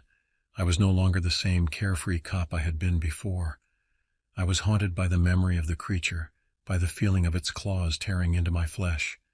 I tried to put it behind me, to go back to my normal life, but I couldn't. I knew the creature was still out there, somewhere in the darkness, waiting for its next victim, and I knew I had to stop it. I started my own investigation, researching local legends and folklore, looking for anything that could explain what I had seen. I found stories of a creature called the Wendigo, a malevolent spirit that could possess humans and turn them into monsters. Could this be what I had encountered? A Wendigo? I wasn't sure, but I knew I couldn't ignore it. I had to find out the truth, even if it meant putting myself in danger again. I started spending more and more time in the woods, searching for any sign of the creature. I bought a new gun, a powerful rifle that could stop a bear, and I learned how to track and trap animals. I became obsessed, driven by a need for revenge and a fear that it would strike again. I was following a set of tracks deep in the woods when I came across a clearing. In the middle of the clearing was a small cabin, its windows boarded up, its door hanging open. I approached cautiously, my gun drawn. I could feel my heart pounding in my chest. I pushed the door open and stepped inside. The cabin was dark and dusty, the air thick with the smell of decay. I could hear the scuttling of rats in the walls. I moved through the cabin, my eyes adjusting to the darkness. I found a table overturned, chairs broken, and bloodstains on the floor. And then I saw it. It was lying on the floor in the corner, a human body torn and mangled, its eyes wide open in terror. I recognized the face. It was Elton Danziger, the first victim. I stumbled back, my stomach churning. Then I heard a noise behind me. I turned around, my gun raised. Standing in the doorway was a man, tall and thin, with long, greasy hair and a beard that covered most of his face. He was wearing ragged clothes, and his eyes were wild and bloodshot. He smiled, a chilling, toothy grin. "Hello, officer," he said in a raspy voice. "I've been expecting you." I aimed my gun at him, my finger tightening on the trigger. "Who are you?" I demanded. He chuckled. "I'm the one you're looking for. The Wendigo?" I asked, my voice trembling. He laughed again, a cold, hollow sound. "Wendigo? No, officer. I'm something much worse." He took a step towards me, his eyes glinting in the darkness. "I'm the one who's been hunting you." I fired, but he was too quick. He dodged a bullet and lunged at me, his hands reaching for my throat. We struggled, grappling on the dusty floor of the cabin. He was surprisingly strong, his grip like iron. I managed to get my hand free and punched him in the face, but it didn't even seem to faze him. He just grinned and punched me back harder. I felt my ribs crack, the pain searing through my body. I knew I was losing. He pinned me to the floor, his hands around my throat, squeezing the life out of me. I could feel my vision fading, my lungs burning. "You should have stayed away," he whispered in my ear. "Now you're going to die." I closed my eyes, waiting for the end, but it didn't come. Instead, I heard a scream, a woman's scream. The man's grip loosened, and he turned his head towards the door. Standing there was my wife, Calliope, her eyes wide with terror, a gun in her hand. She fired, the bullet hitting the man in the shoulder. He roared in pain and stumbled back. Calliope fired again and again, the bullets tearing into his flesh. He fell to the floor, writhing in agony. I gasped for air, my vision slowly returning. Calliope ran to me, her face pale, her hands shaking. "Caden," she cried, "are you all right?" I coughed, trying to catch my breath. I think so." We looked down at the man on the floor. He was still alive, but barely. His body was riddled with bullets, his blood pooling on the wooden floor. He looked up at us, his eyes filled with hatred. You haven't won," he rasped. "There are more of us." And then he died.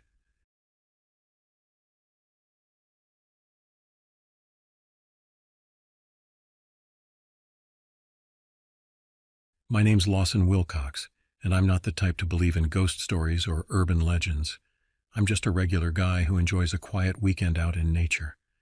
I bought an RV a couple of years ago, a used but reliable machine that's seen more dirt roads than highways.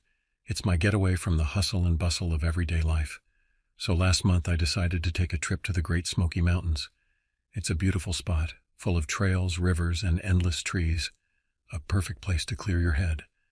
My buddy Tom Randall was supposed to join me, but he bailed at the last minute. Something about a work emergency, so I was on my own. No big deal, I thought. I'd done solo trips before. I arrived late in the afternoon and found a secluded spot to park the RV near a small stream. It was quiet, the kind of quiet that makes you realize how noisy your usual life is. I set up a campfire, roasted some hot dogs, and settled in with a cold beer. The sun dipped below the horizon, and the stars started to pop out, one by one. It was perfect. The first night was uneventful. I slept like a baby, lulled by the gentle babble of the stream. The next day I spent hiking some trails and taking pictures. I even managed to catch a couple of fish for dinner. It was shaping up to be a relaxing trip. On the second night, things started to get weird. It was around midnight, and I was sitting by the fire, finishing off my last beer. I heard a rustling in the bushes behind me. Now, I'm not easily spooked, but when you're alone in the woods, every sound gets amplified. I figured it was probably a raccoon or some other critter looking for food. I threw a rock in the direction of the noise, and it stopped. Satisfied that I'd scared it off, I went inside the RV and locked the door.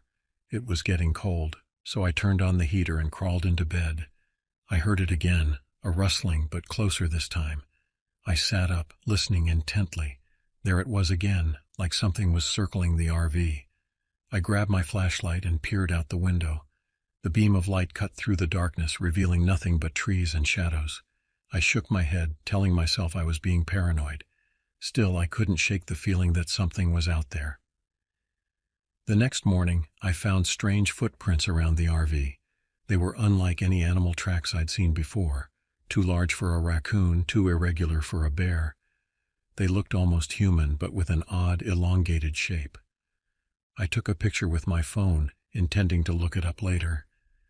The rest of the day was uneventful, but I couldn't shake the unease that had settled in my gut.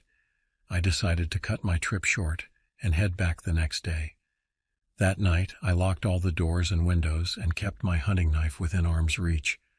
I must have dozed off because I woke up to the sound of something scratching at the door. My heart pounded in my chest as I grabbed the knife and flashlight. The scratching grew louder, more insistent.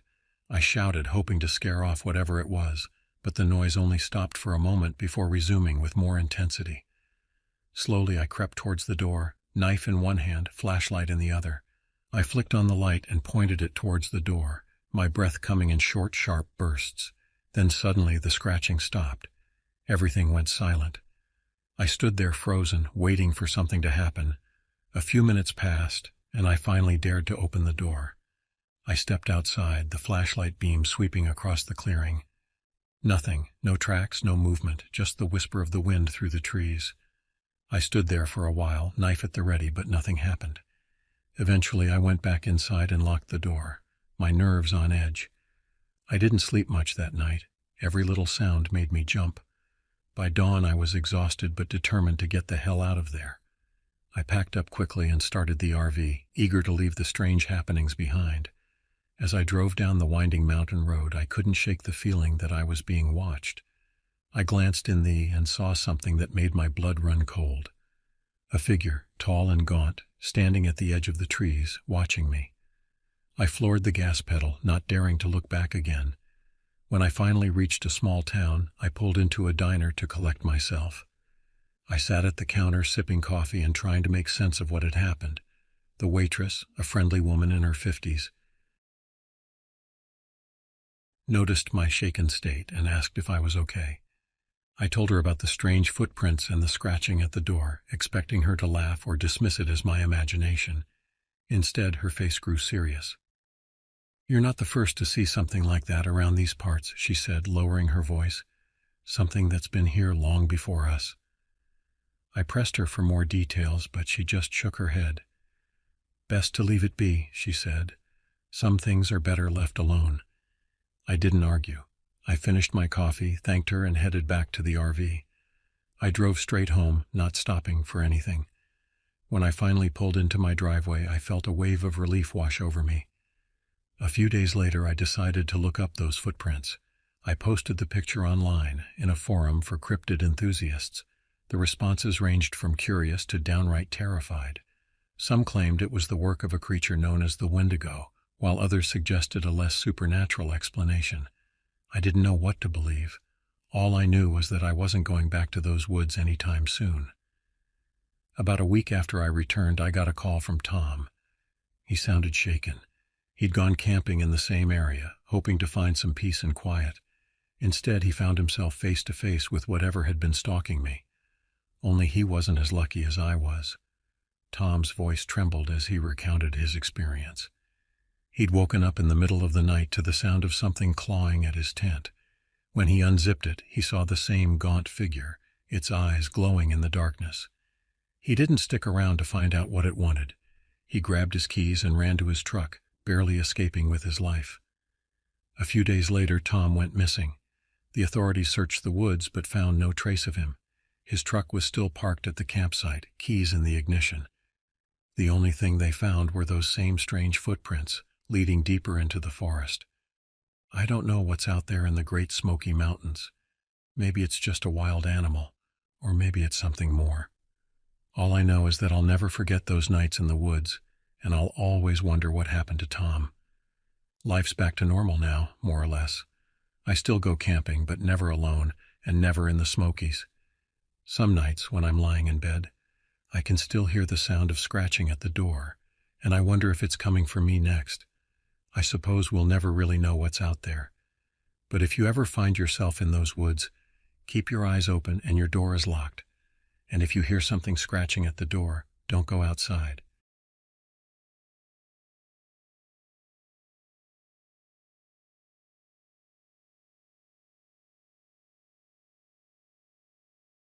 The summer of 2012 started like any other. I was 15 years old, full of dreams and excitement for the months ahead. My name is Allison Reeves, but everyone calls me Allie. I had been counting down the days until I could return to Camp Pinewood, nestled in the heart of the Adirondack Mountains. It was my third year at the camp, and I couldn't wait to reunite with my friends and create new memories. As I lugged my overstuffed duffel bag up the worn wooden steps of Cabin 7, I heard a familiar squeal of excitement. My best friend Leslie Chen came bounding out the door, her long black hair flying behind her. "Allie, you're finally here," she exclaimed, wrapping me in a tight hug. "I was worried you might bail on us this year." I laughed, dropping my bag to return the embrace. "Are you kidding? I wouldn't miss this for the world." As we entered the cabin, I was greeted by the rest of our little group. Tori Williams, the tall, athletic blonde who could outrun anyone in camp. Marlene Rodriguez, with her mischievous grin and quick wit. Lauren Peterson, the quiet bookworm with a heart of gold. And Erica Thompson, the bubbly redhead who could befriend just about anyone. We spent the next hour unpacking, catching up on the events of the past year, and settling into our bunks. I claimed the bottom bunk nearest the window, with Leslie taking the one above me. It felt like coming home.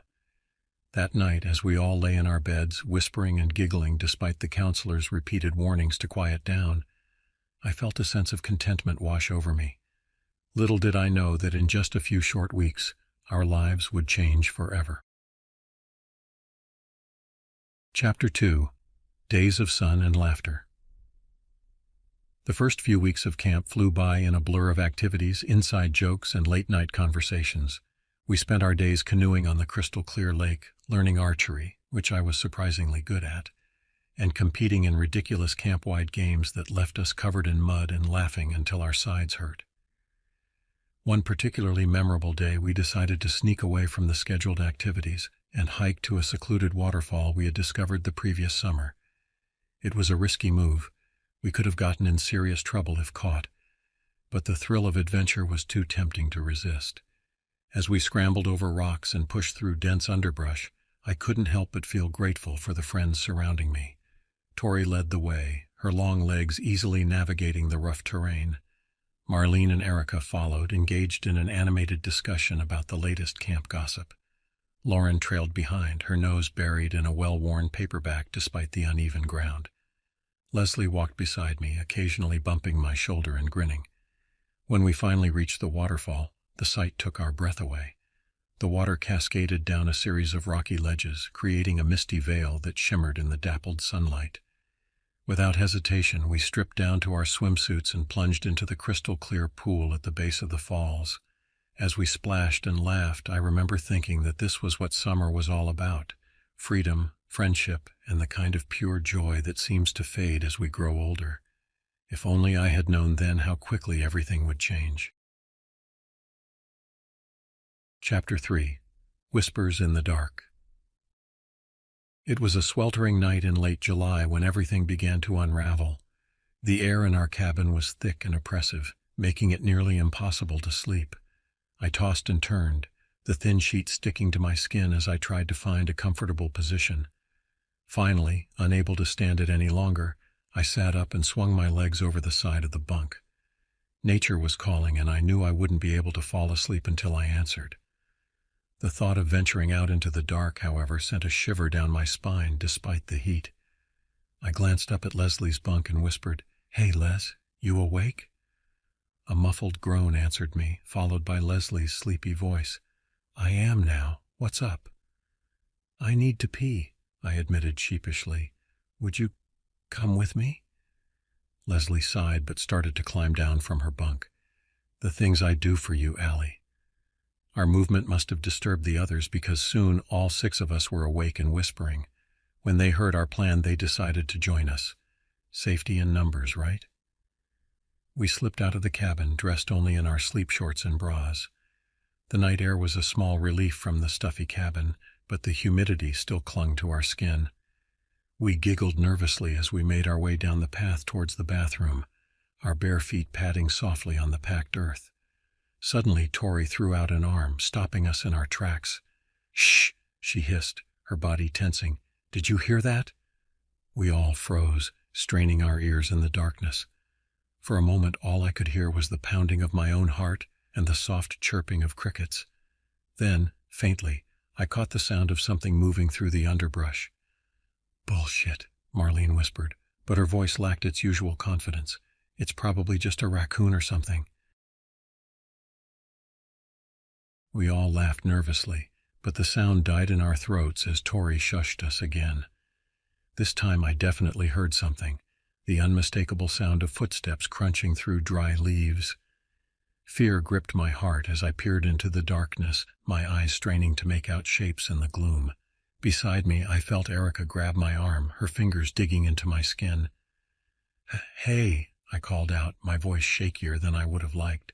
"Who's there?" Silence fell over the forest, heavy and oppressive. Then, from the shadows, a figure emerged. The figure that emerged from the shadows was unlike anything I had ever seen before. In the dim moonlight, I could make out the silhouette of a man, but he looked more like a creature from a nightmare than a human being. His clothes were tattered and filthy, hanging off his gaunt frame in ragged strips. Greasy, matted hair fell around his face, partially obscuring features that seemed somehow both skeletal and bloated. But it was his eyes that truly terrified me. Even in the darkness, they seemed to glow with a feral, hungry light that sent chills down my spine. "Run," I whispered, my voice barely audible. Then, as the man took a lurching step towards us, I found my voice and screamed, "Run!" My friends didn't need to be told twice. We turned as one and sprinted towards the bathroom building, our bare feet slapping against the dirt path. I could hear the man's heavy footsteps behind us, accompanied by a wheezing laugh that made my blood run cold. Tori reached the bathroom first, yanking open the door and holding it for the rest of us.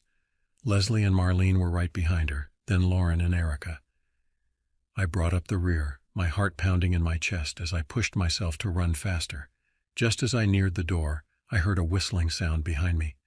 Something flashed in the moonlight, and I felt a searing pain across my shoulder.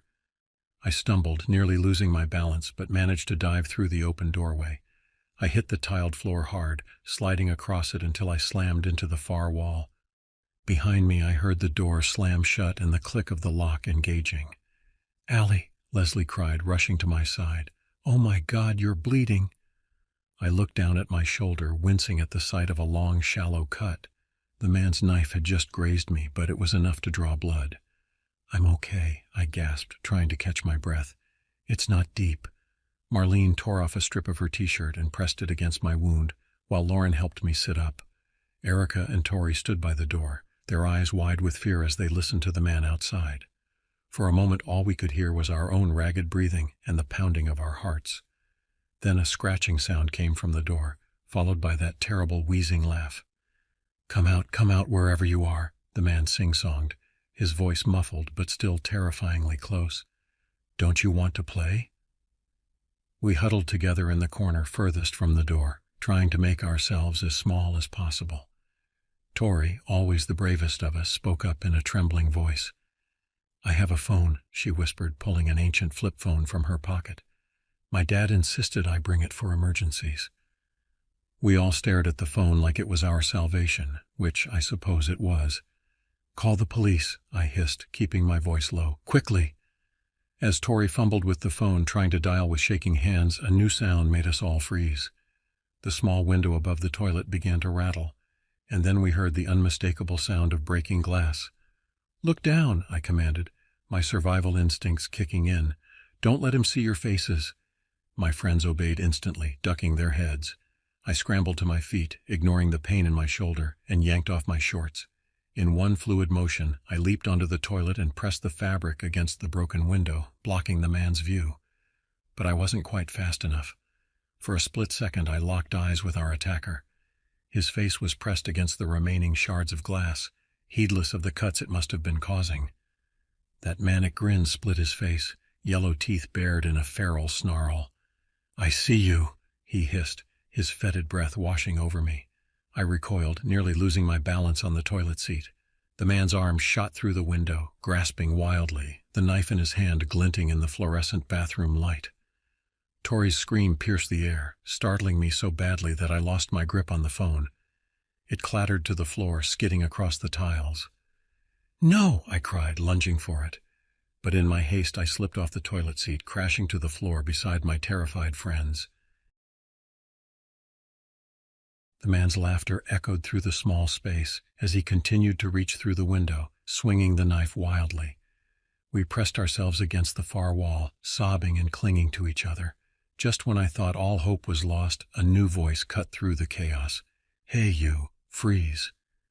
The shout was followed by the sound of running footsteps and the beam of a flashlight cutting through the darkness outside. The man's arm disappeared from the window, and we heard the sound of someone crashing through the underbrush, moving away from the bathroom. For a moment we sat in stunned silence, hardly daring to believe it was over. Then a knock at the door made us all jump. "This is Officer Thompson," a gruff voice called. "Is everyone all right in there?" Slowly, shakily, I got to my feet and moved towards the door. My friends watched with wide, tear-filled eyes as I reached for the lock. As I opened the door and saw the concerned face of the police officer, the reality of what we'd just survived came crashing down on me. My knees buckled and I would have fallen if Officer Thompson hadn't caught me. "It's okay now," he said softly, his voice gentle despite his imposing appearance. "You're safe. We'll get you all back to camp and sort this out." As my friends and I huddled together, wrapped in blankets provided by the paramedics who had arrived on the scene, I knew that nothing would ever be the same again. We had faced true terror together, and it had forged a bond between us that could never be broken. But I also knew that the carefree days of summer camp were over for us. The shadows would always hold a new menace, and the sound of footsteps in the dark would forever make our hearts race. As we were led back to the main camp, surrounded by concerned counselors and police officers, I made a silent vow. We would get through this together, and we would come out stronger. But we would never, ever return to Camp Pinewood again. The days following that terrifying night passed in a blur of police interviews, concerned parents, and hushed whispers among the other campers. The man who had attacked us was caught 2 days later, hiding in a cave deep in the woods. We later learned he was an escaped convict who had been living off the land for weeks. Our parents arrived within hours of the incident, their faces pale with worry. The reunion was tearful and intense, filled with fierce hugs and promises to never let us out of their sight again. Despite the counselors' and camp directors' assurances that security would be tightened, all 6 of us left Camp Pinewood that summer, never to return. In the months that followed, we struggled to adjust back to normal life. Nightmares plagued our sleep, and everyday sounds could trigger panic attacks. But through it all, we had each other. Our shared experience had forged a bond stronger than any we had known before. We attended therapy sessions, both individually and as a group. Slowly, we began to heal. Tori, always the athlete, threw herself into self-defense classes. Marlene channeled her emotions into writing, filling notebook after notebook with her thoughts and feelings. Lauren found solace in support groups, while Erica became an advocate for increased security measures at summer camps across the country. Leslie and I leaned on each other more than ever. Late-night phone calls and weekend sleepovers became our norm as we helped each other through the worst of the trauma. As the years passed, the raw terror of that night faded, but its impact on our lives remained. We grew up, went to college, started careers, but we never lost touch. Every year on the anniversary of that night, we would gather together to remember, to support each other, and to celebrate the strength we had found in ourselves and in our friendship. 10 years after that fateful summer, we met at Leslie's new house for our annual reunion. As we sat around her backyard fire pit, sharing stories and roasting marshmallows, I looked at the faces of my friends, older now, but still so familiar. "You know," I said, breaking a comfortable silence, "I've been thinking about Camp Pinewood lately." The others looked at me, surprise evident on their faces. "Really?" Tori asked, raising an eyebrow. "Why's that?" I took a deep breath. I think I want to go back. Not to stay, just to visit, to face it one last time and finally put it behind us." For a moment, no one spoke. Then Marlene reached out and squeezed my hand. "I'm in," she said quietly. One by one, the others nodded their agreement. And so, the following summer found us standing at the gates of Camp Pinewood. The place looked smaller than I remembered, less magical but no longer frightening. As we walked the familiar paths, memories both good and bad washed over us. We made our way to Cabin 7, now occupied by a new group of giggling teenagers. We visited the lake where we had spent countless hours swimming and canoeing. And finally we stood before the old bathroom building, the site of our terrifying ordeal. Leslie slipped her hand into mine and Erica hugged herself tightly. But we didn't run. We didn't cry. We stood tall, 6 women who had faced their worst fears and survived. "We made it," Lauren whispered, her voice filled with awe and relief. "We sure did," I replied, looking at each of my friends in turn. "And we did it together." As the sun began to set, casting long shadows across the camp, we turned and walked away from Camp Pinewood for the last time. The trauma of that night would always be a part of us, but it no longer defined us. We had taken back our power, confronted our fears, and emerged stronger than ever. Driving away from the camp, I felt a sense of peace settle over me. The chapter of our lives that began on that terrifying summer night was finally closing, but the story of our friendship, a bond forged in fear but strengthened by love and time, would continue for many years to come. As we hit the main road, Tori turned up the radio, and soon we were all singing along, our voices rising in joy and celebration. We were survivors, we were friends, and together we could face anything life threw our way.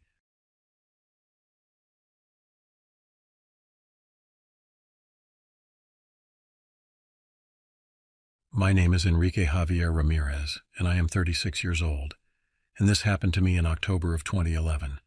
I'm a hunter, been one ever since my dad took me out into the woods when I was a kid. But I'm not the type who hunts for sport.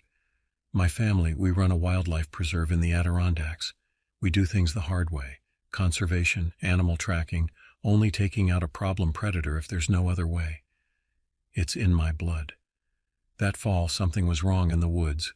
We'd been getting reports of cattle mutilations from neighboring farms, not coyotes. This was something bigger, more calculated. Then a hiker vanished from a trail near our land. Everyone blamed a bear, but bears leave a mess. This was clean, surgical. I knew deep down that the official story was wrong. It felt different. The kind of different that makes the hair on the back of your neck stand up. I decided to investigate myself just one night out on the trails. My wife begged me not to go, but I couldn't shake the feeling. That night I headed out with my rifle and an uneasy knot in my stomach. The Adirondacks at night are a different world. You hear every snap of a twig, every rustle of leaves. A few hours passed. Nothing. I was starting to think I was crazy when I saw it. A flicker of movement near the tree line. Moonlight glinted off something. An eye, massive, yellow and blazing with a chilling intelligence. My heart jackhammered in my chest as I raised my rifle. Before I could get off a shot, it moved. Just a blur of darkness, but fast.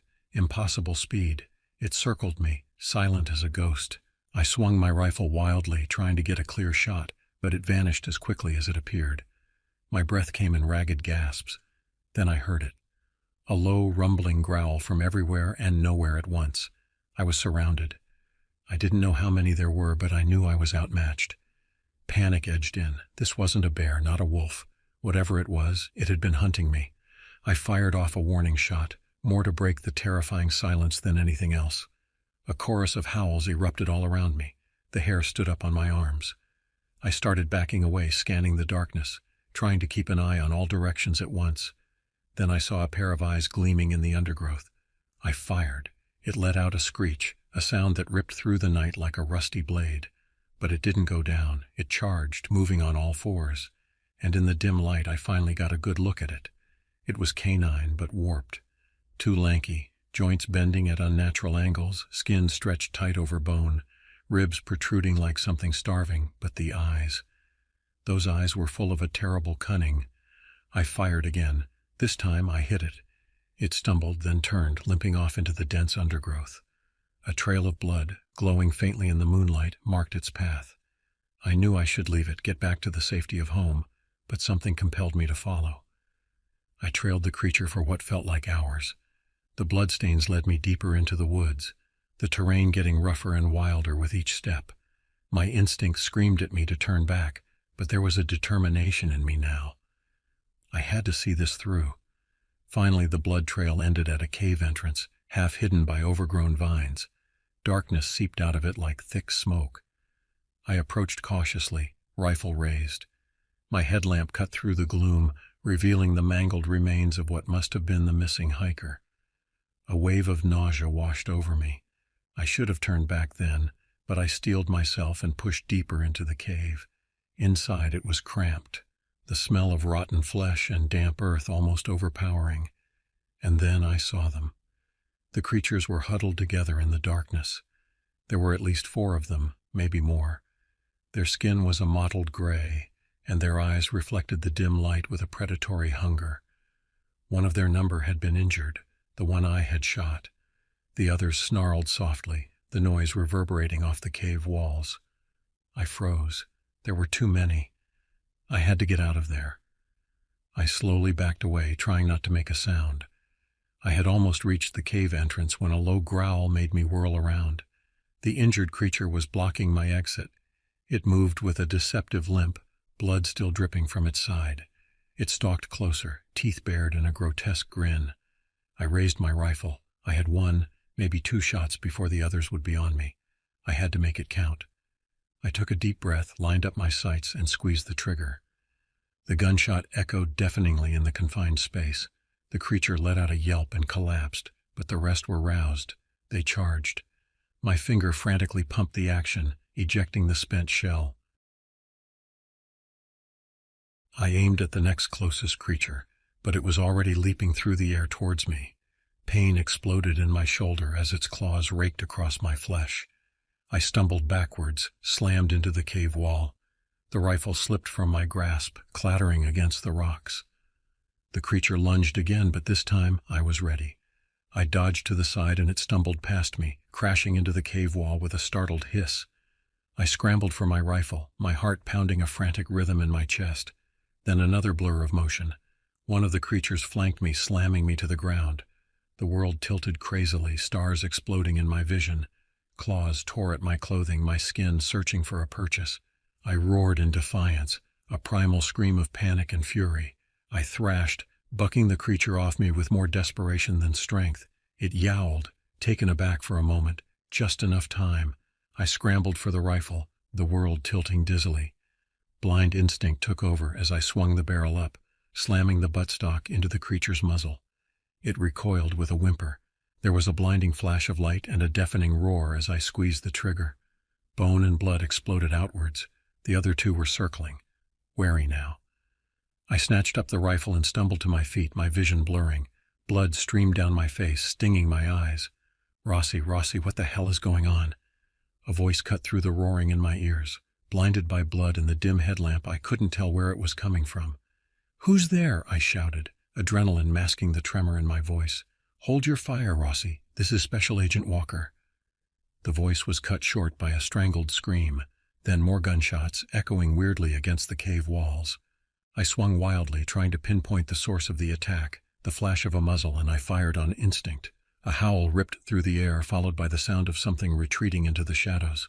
Silence descended, punctuated by labored breathing and the dripping of blood.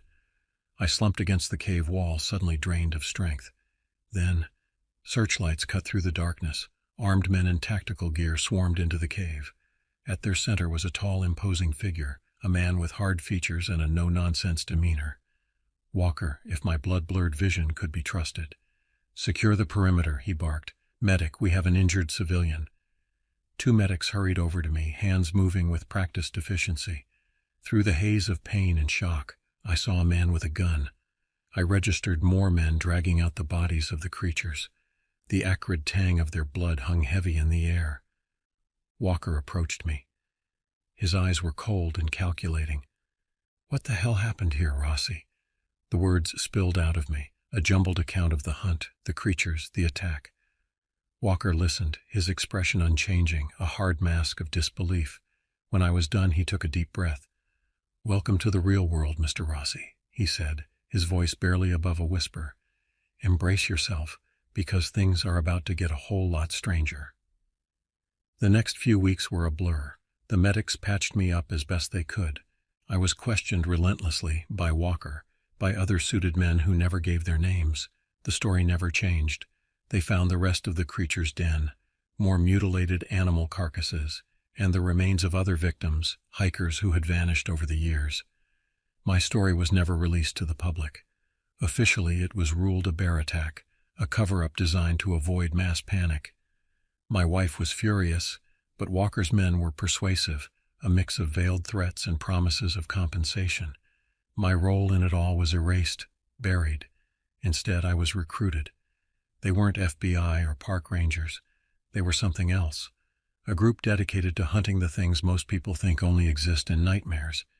I had seen the truth, and there was no going back to a normal life. The years since have been filled with missions, hushed-up incidents, glimpses of creatures lurking in the shadows of our world. Most of the time I managed to convince myself this is the right path, that the things out there, they're monsters. But in the quiet moments, late at night when sleep evades me, I remember the intelligence in those glowing eyes, the uncanny way they hunted, stalked. And I wonder, what if they're not monsters? What if we are? There's no going back now. My wife, she never fully understood what happened that night, why I was never the same. We drifted apart. I see her sometimes when I can arrange a visit back to the Adirondacks. She has a new life, a family. She deserves happiness. As for me, I have the missions, the constant vigilance. It's a life lived walking a razor's edge. The scars on my shoulder ache in the damp. I keep track of the missing persons reports from the Adirondack region, wondering if maybe, just maybe, a few of them weren't random accidents or animal attacks after all. My name is Enrique Javier Gutierrez, and I am 33 years old, and this happened to me in 1977. I've seen a lot in my time as a Navy SEAL. The world isn't always a pretty place, and I've been in some rough spots, but nothing prepared me for what I experienced in the heart of the Andes in Peru. It's a place most people don't know much about, remote and rugged, the kind of terrain where it's easy to get lost and even easier to disappear. We were on a secret mission, a team of 4, me, Alex Tranter, Richie Dawson, and our commander, Greg Sutherland. We'd been tasked with tracking down a notorious drug cartel operating out of the mountains. Our intel was solid. The cartel had a stronghold deep in the wilderness, while hidden and heavily fortified. We landed in Cusco under the cover of night, blending in with the tourists who flocked to see Machu Picchu. Our contact, a local named Javier, met us at a rundown cafe. Javier was jittery, his eyes darting around as he gave us the coordinates and a rough map of the area. He was afraid, and for good reason. The cartel didn't take kindly to snitches, and Javier had already risked his life by talking to us. "You're not going to find this place on any tourist map," he whispered, his voice barely audible over the clatter of dishes and chatter of the other patrons. "It's deep in the mountains. Be careful. They have eyes everywhere." We set out at dawn, hiking through dense jungle and steep rocky paths. The air was thin, and the altitude made every step a struggle. But we were trained for this. The mountains were beautiful in a stark, unforgiving way. It was easy to forget the danger we were in when the sun lit up the peaks and the condors soared above us. On the 3rd day, we found the first sign that we were getting close. It was an old campsite, abandoned but not long ago. There were remnants of a fire, discarded food wrappers, and a sense of unease that settled over us like a thick fog. "Looks like they were here recently," Alex said, kicking at a charred piece of wood. "Stay sharp," Greg ordered. "We don't want to walk into an ambush." As we moved deeper into the mountains, the terrain became more treacherous. The paths were narrow, with sheer drops on one side and jagged rocks on the other. We had to be careful not to slip or lose our footing. It was slow going, and the tension was palpable. On the 4th night, things took a turn for the worse. We'd set up camp in a small clearing, taking turns on watch. I was on the first shift, sitting by the fire, my rifle across my lap. The night was eerily quiet. The only sound the crackling of the fire and the occasional rustle of leaves. Around midnight I heard it. A low rhythmic drumming coming from the forest. It was faint at first, almost like my mind was playing tricks on me, but it grew louder, closer, until it seemed to surround us. I woke the others and we doused the fire, plunging the camp into darkness. "What is that?" Richie whispered, his voice tense. "Stay low," Greg said, peering into the blackness, "and stay quiet." The drumming stopped as suddenly as it had begun, leaving us in an oppressive silence. My heart was pounding, every nerve on edge. We waited for what felt like hours, but nothing happened. Eventually we settled back down, though none of us slept well. The next morning we pressed on, the memory of the drumming hanging over us like a shadow. We moved cautiously, every sense on high alert. By midday we reached a small valley, hidden from view by the surrounding cliffs. There, nestled against the rock face, was the cartel's stronghold. It was a formidable structure, part natural cave, part man-made fortifications. We scouted the perimeter, noting guard positions and entry points. It was clear they were prepared for an assault, but not from a team like ours. We decided to wait until nightfall to make our move. As darkness fell, we approached the stronghold. Everything was going according to plan until we reached the entrance. The drumming started again, louder this time, reverberating through the valley. It was unnerving, but we couldn't afford to be distracted. We moved in, taking out the guards silently, one by one. Inside, the stronghold was a maze of tunnels and chambers. We split up, each taking a different path. My route led me deeper into the mountain, the air growing colder and damper. I found a room filled with crates of weapons and drugs, the stench of chemicals burning my nostrils. Then I heard it.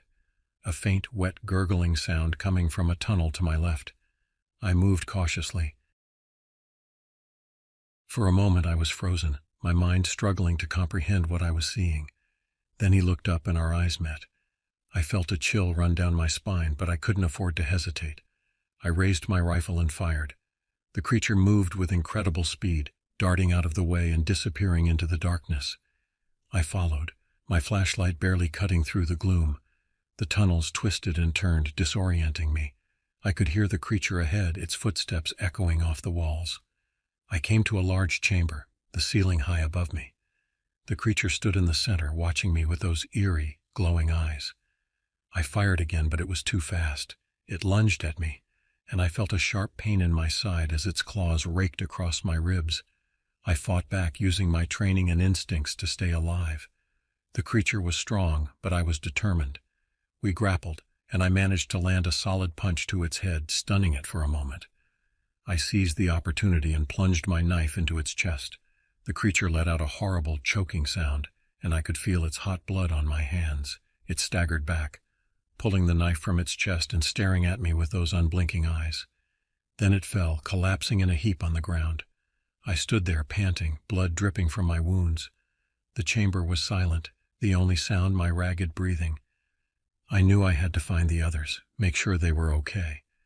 I left the creature's body and made my way back through the tunnels, my side burning with every step. I found Alex and Richie in a large room filled with more crates. They were alive, but Greg was nowhere to be seen. We searched the stronghold, calling his name, but there was no answer. Eventually we found him in a small side chamber, his throat slit, eyes staring blankly at the ceiling.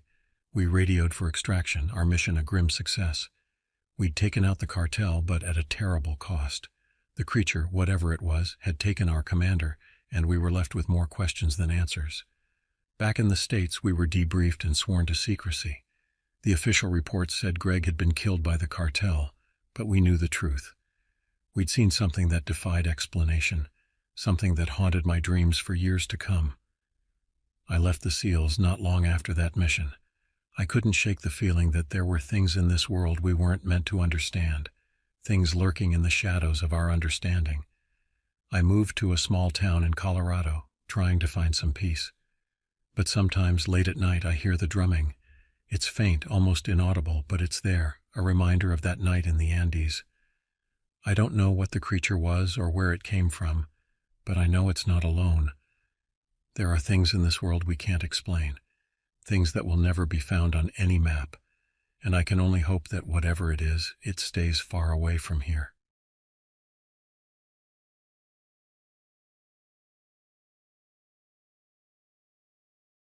This happened to me a few years back, just outside a small town up in the Olympic Mountains. I'm Will, by the way. City-born, always been more of a coffee shops and streetlights kind of guy. But my girlfriend Sarah, she's an outdoors woman through and through, a ranger for the National Park Service. That summer she got stationed at a remote outpost for firewatch season. Figured it'd be a nice change of pace for me. A romantic getaway in the wilderness. Turns out nothing kills romance faster than mosquitoes and outhouse duty.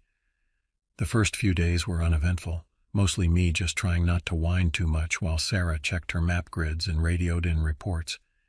But even then, there was this feeling prickling at the back of my neck, like the forest was holding its breath. The quiet was the worst. No bird song like I was used to. Just this heavy, empty silence. Sarah chalked it up to the time of year, but I couldn't shake the sense that something was out there. Then came the noises. At first it was subtle, a twig snapping behind me when I walked to the creek, the rustle of leaves when not even a breeze was stirring. I blamed it on nerves, told myself it was deer or something. Then one night I was alone. Sarah was on an overnight patrol and I heard it, a low, guttural growl right outside the ranger cabin. Every city slicker instinct I had screamed at me to lock the door, barricade myself in, wait for help that felt impossibly far away. But then I remembered the rifle Sarah kept behind the door, the basic training she insisted I get before coming out there.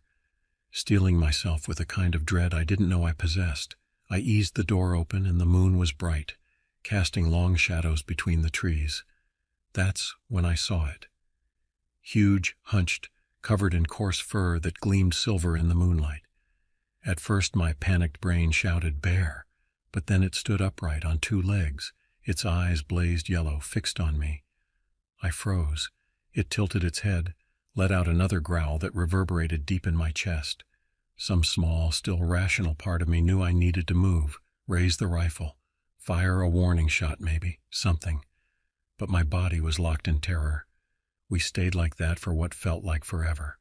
Me, the creature, and the awful silence in between. Then, as if deciding I wasn't worth the trouble, it turned and melted back into the darkness. I slammed the door shut, fumbled with the locks, then collapsed against the wall, every breath a ragged sob. The next morning, Sarah found me on the floor where I'd fallen asleep, the rifle still clutched in my hands. She didn't question my tear-streaked face and trembling, just made me coffee and gently checked for injuries. When I finally choked out my story, she didn't doubt me for a second. Local legends about a creature in the woods, dismissed as superstition by most, but a few old-timers always exchanged concerned glances when the subject came up. Sarah got me cleaned up, packed our things, and we drove into town to file a report with the head ranger. He was a stern, pragmatic man, not one for flights of fancy. Sarah told him what I saw, her voice steady and official. He didn't interrupt, just let out a slow breath when she finished. "That was no bear, Mr. James," he said, his voice low. "And you're not the first to report such a thing."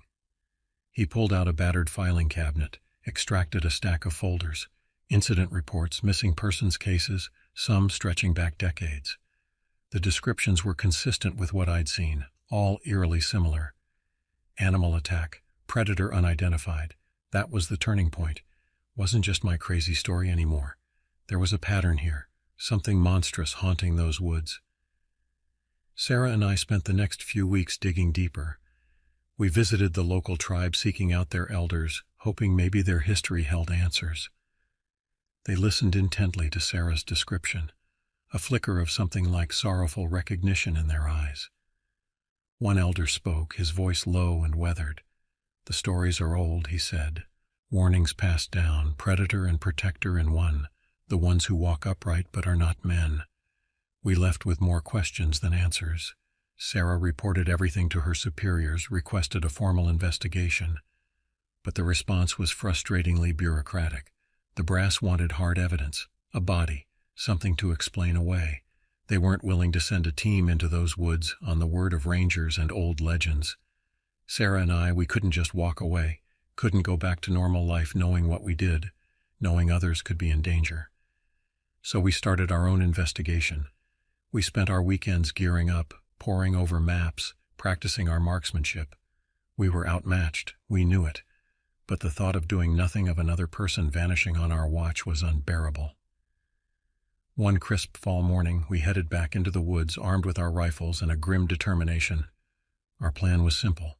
Find tracks, set up motion sensor cameras, do something to prove these creatures weren't just figments of overactive imaginations, and maybe, if we were very lucky, we'd get a clean shot.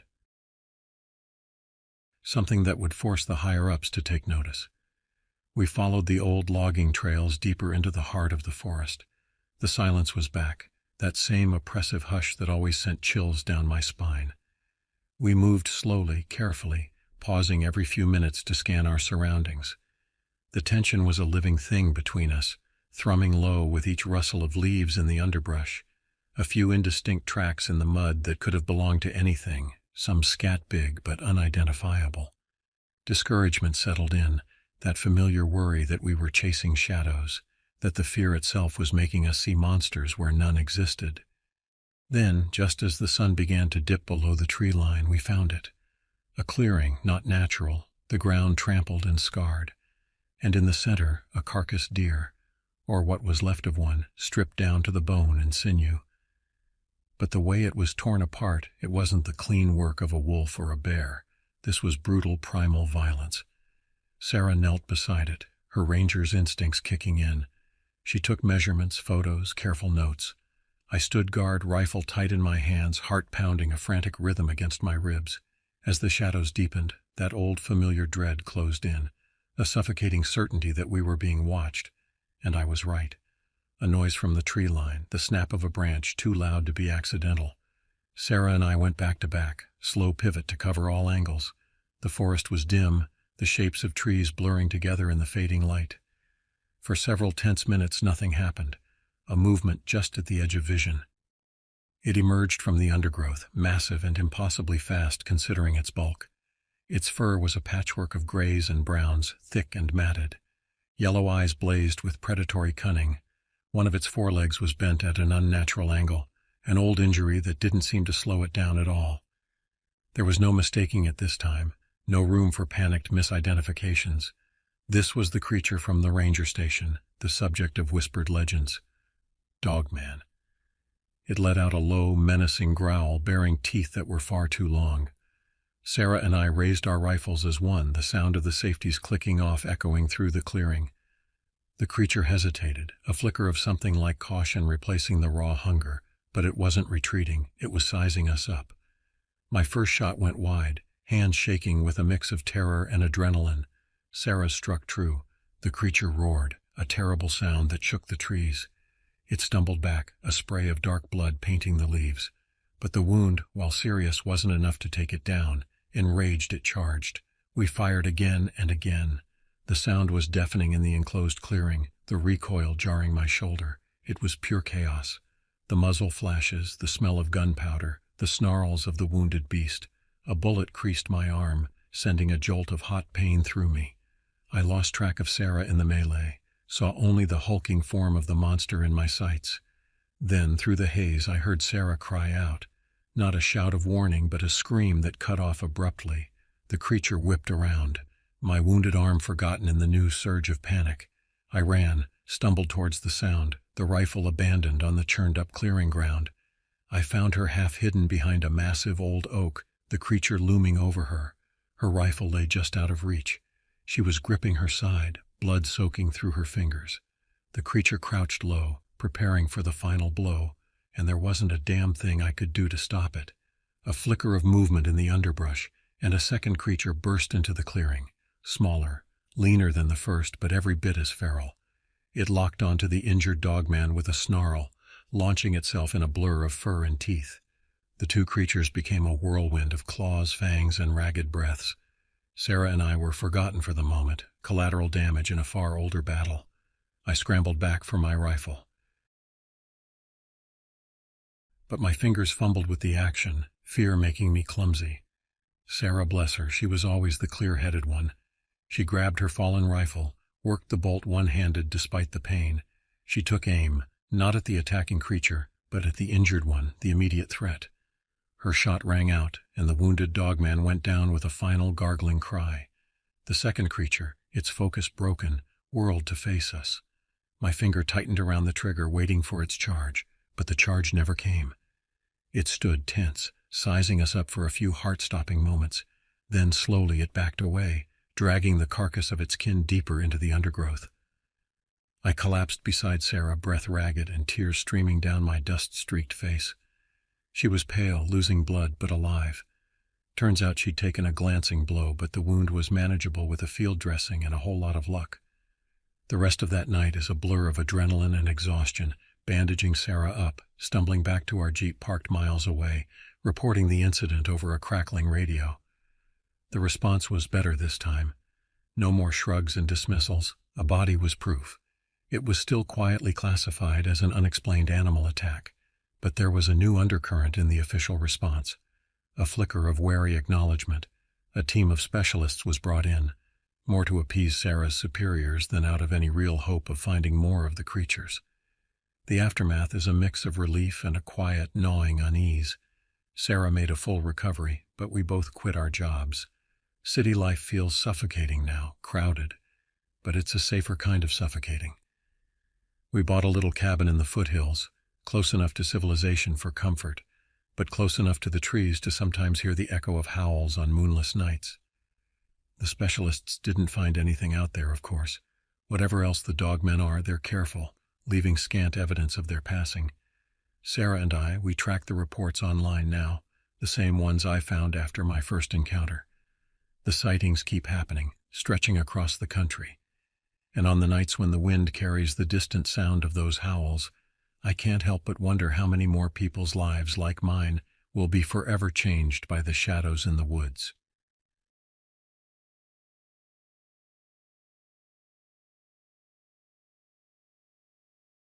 My name is Pablo Enrique Gomez, and I am 32 years old, and this happened to me in 1984. I'm a Native American raised on the Wind River Reservation in Wyoming. It's a quiet place, surrounded by mountains and vast stretches of open land. You'd think nothing bad ever happens in such a serene setting, but you'd be wrong. I grew up hunting and fishing with my grandfather, learning the old ways of our people. Those days were simple and life was good. As I got older, I started working as a park ranger in the Shoshone National Forest, close to home. It was a job that suited me perfectly. I loved the solitude, the nature, and the sense of purpose it gave me. One summer, we had a series of strange disappearances. It started with hikers, then a couple of locals, and even a fellow ranger. At first, we thought it was just people getting lost or maybe some animal attacks, but the patterns were too bizarre, too unsettling. I remember the first day I felt that something was really wrong. I was checking out an old trail near Brooks Lake. The place was remote, hardly visited by anyone. I came across a campsite, abandoned. The fire was still smoldering, and there were signs of a struggle. Clothes and gear were strewn about, but no blood, no bodies, just the eerie silence of the forest. I radioed in and started a search, but we found nothing. It was as if the earth had swallowed them whole. A week later, I was patrolling with my friend and fellow ranger Rain. We decided to check out a particularly dense part of the forest, an area known for its tricky terrain and thick underbrush. As we hiked deeper, we stumbled upon something that sent chills through me. It was a small makeshift shrine made of twigs and animal bones. In the center was a photograph of one of the missing hikers, a young woman named Claire. Rain and I looked at each other uneasy. "Who the hell would do this?" Rain muttered, his voice barely hiding his fear. We took some pictures and marked the location, but deep down we knew something far more sinister was at play. That night I couldn't sleep. I kept thinking about that shrine and the disappearances. I decided to visit Claire's family the next day to see if they could provide any more information. Her brother Jack was devastated, but mentioned something that piqued my interest. Claire had talked about meeting a strange man in the woods, a tall, gaunt figure with deep-set eyes and a peculiar way of speaking. She'd mentioned it in passing, thinking it was just a creepy encounter, nothing more. I started piecing together the clues, and a disturbing picture began to form. There were old legends among my people about the Wendigo, a malevolent spirit that possessed people, turning them into cannibalistic creatures. But those were just stories, right? Yet something about this felt wrong, like those legends were rooted in some forgotten truth. A few days later, Rain and I decided to set up a night watch at the shrine, hoping to catch whoever was responsible for it. It was a long, cold night. We took turns keeping watch, our senses on high alert. Around midnight we heard it, a faint, almost inaudible rustling in the bushes. Rain nudged me, and we both strained our eyes, trying to see through the darkness.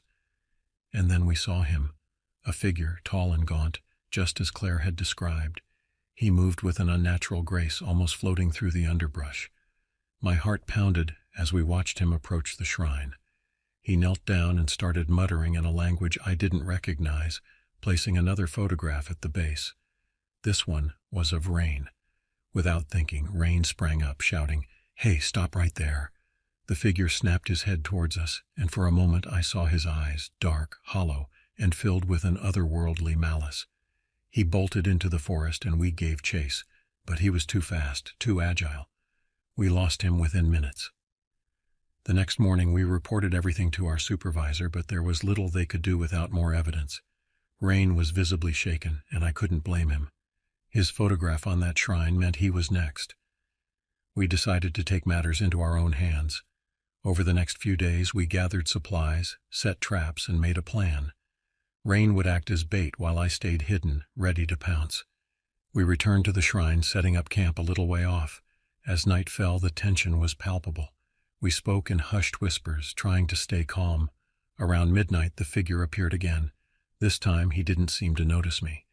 He moved towards Rain, who was pretending to sleep by the fire. As he got closer, I crept up behind him, knife in hand. Just as he reached out towards Rain, I lunged, tackling him to the ground.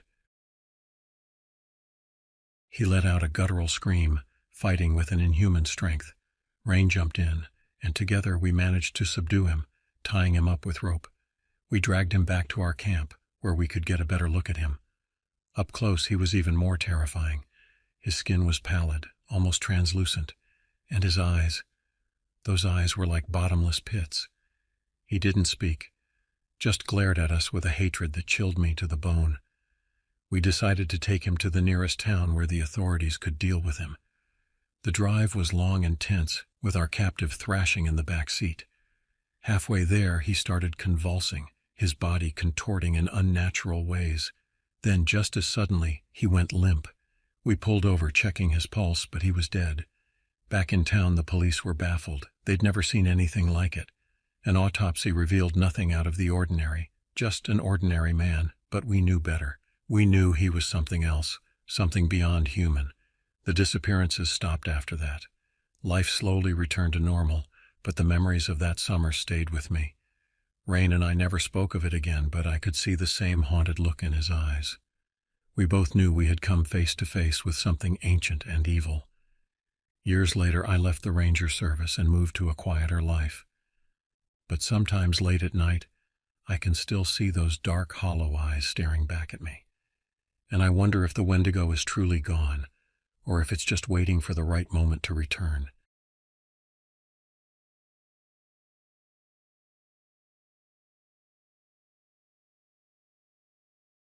The RV was our little escape. My buddy Craig and I had been taking these trips for years. He's the kind of guy who always has the best camping gear and knows all the off-the-beaten-path spots. This time we headed to a place in the deep woods of northern Michigan. It was late fall, and the leaves were a mix of deep reds and golds, the air just crisp enough to need a jacket. We parked the RV in a small clearing near an old, rarely used trail. The first couple of days were just like any other trip. We fished in the nearby lake, hiked the trails, and spent our nights around the campfire laughing about old stories. It was peaceful, away from the hustle of the city. One evening we decided to check out an abandoned cabin Craig had read about online. It was supposed to be about a mile hike from our spot, deeper into the woods. The sun was starting to set, but we figured we had enough daylight left. Besides, Craig had his flashlight and I had my phone. The cabin was a wreck, moss-covered and falling apart. It looked like it hadn't been touched in decades. We poked around, finding nothing but some old furniture and a lot of dust. I was about to suggest heading back when Craig called out from another room. "Hey, Logan, come check this out." He was standing by an old, rusted metal door that led to a cellar. It took both of us to get it open. Inside, there was a narrow staircase leading down into darkness. Craig, always the adventurous one, insisted we go down. "You sure about this?" Feeling a bit uneasy. "Come on, man. What's the worst that could happen?" Craig replied with a grin. The cellar was damp and smelled like mold. Our flashlights cut through the darkness, revealing a few old crates and what looked like an animal skeleton in one corner.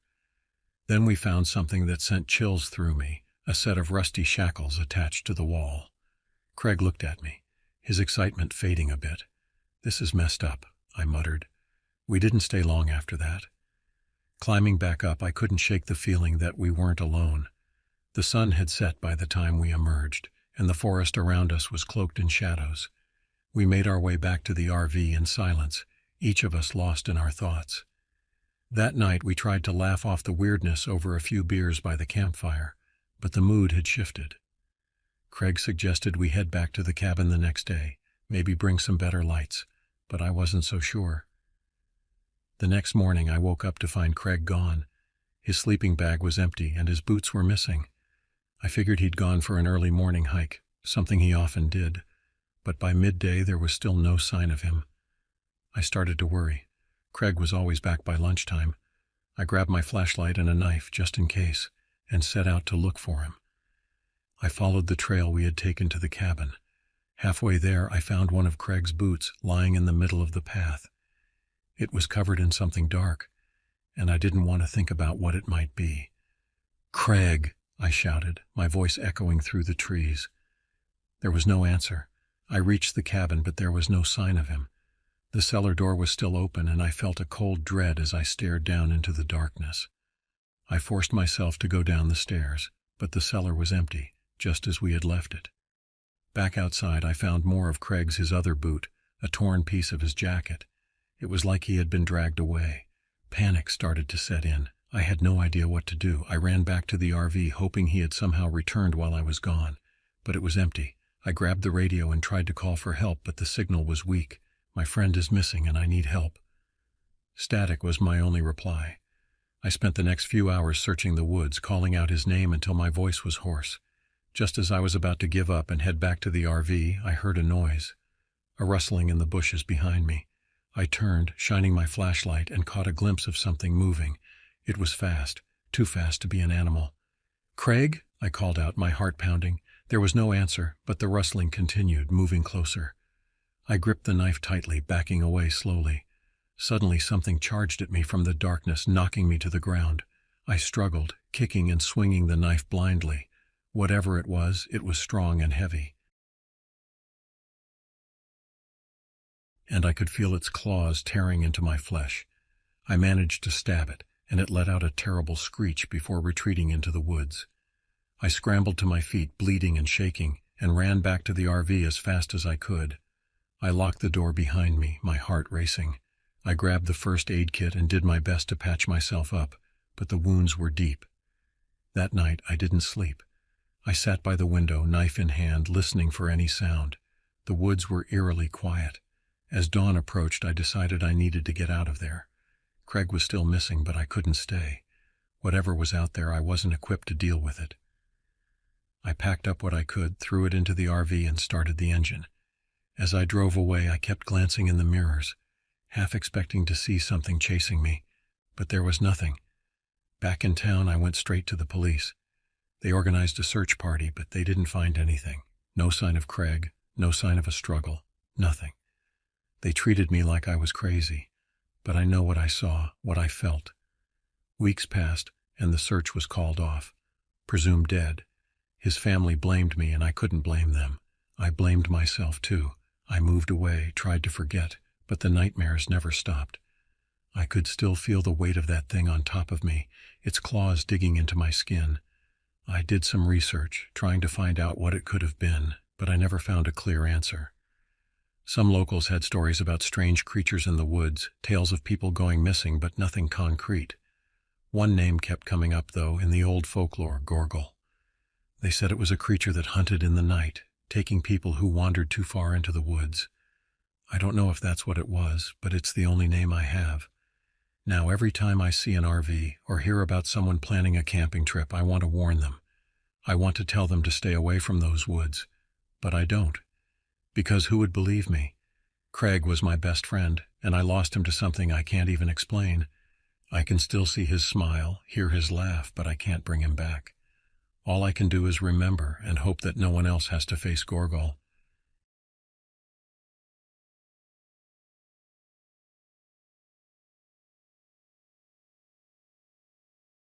My name is Eduardo Miguel Rodriguez, and I am 34 years, and this happened to me back in 1990.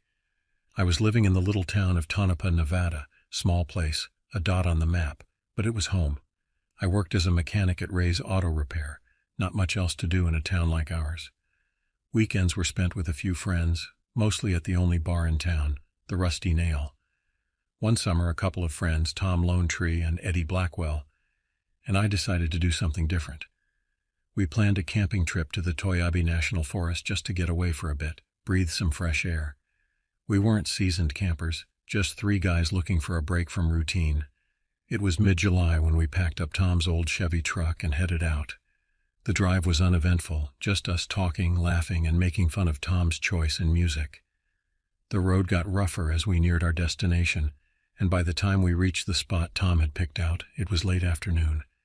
We set up camp near a small stream, tucked away from the main trails. It was quiet, almost too quiet, but we didn't mind. We built a fire, had a few beers, and talked about everything and nothing. By nightfall, we were ready to turn in, planning to explore more the next day. The first night was peaceful. I slept soundly, the kind of sleep you only get out in nature. Morning came and we decided to hike up a nearby hill.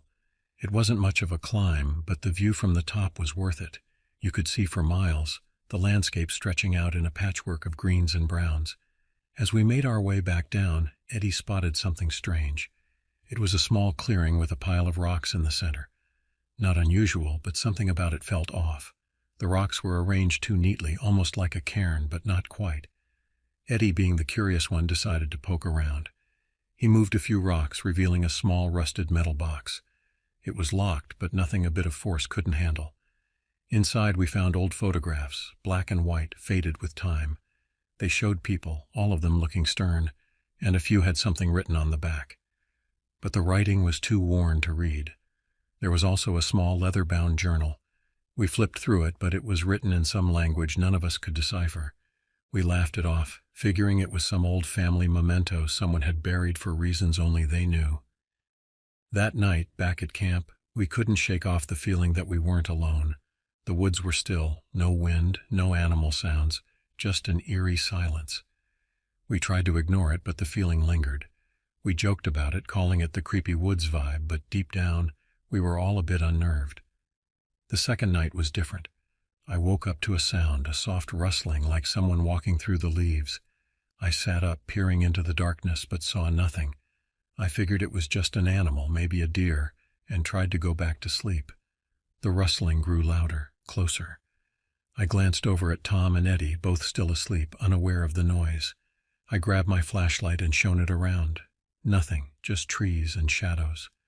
The next morning I mentioned the noise to the guys. They shrugged it off, saying I was probably imagining things.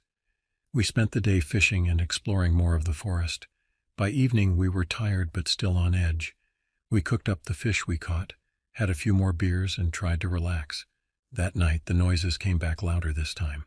It was like someone was circling our camp just out of sight. I stayed awake listening, my heart pounding. Around midnight, Eddie woke up swearing he saw something moving between the trees. We all sat up alert, straining our eyes to catch a glimpse of whatever it was. Suddenly a figure appeared at the edge of our campsite, just for a moment. It was tall, hunched over, with long limbs and pale skin. It moved quickly, darting back into the darkness before we could get a good look. We grabbed our flashlights and knives, feeling foolish but scared out of our minds. We spent the rest of the night in a state of hyper-awareness, jumping at every sound. By dawn we were exhausted. We decided to pack up and leave, thinking the trip wasn't worth the fear and lack of sleep. As we were loading up the truck, we noticed something strange. The ground around our camp was disturbed, like someone had been digging. We found deep claw-like marks on the trees surrounding our site. It wasn't any animal we knew of. That much was clear. On the drive back, we didn't talk much, each of us lost in our thoughts, trying to make sense of what we had seen. When we finally reached Tonopah, we went our separate ways, promising to catch up later. But something had changed. We weren't the same guys who had left for a simple camping trip. Over the next few weeks, I couldn't shake the feeling of being watched. At work, at home, even at the Rusty Nail, I felt eyes on me. I started seeing shadows in my peripheral vision. But when I turned to look, nothing was there. I tried to ignore it, telling myself it was just my imagination running wild. Then, one night, Tom went missing. He had gone out for a walk and never came back. The town organized a search party combing the surrounding area but found no trace of him. It was like he had vanished into thin air. Eddie and I were devastated, but we didn't talk about the camping trip, afraid of sounding crazy. A few days later, Eddie called me, his voice shaking.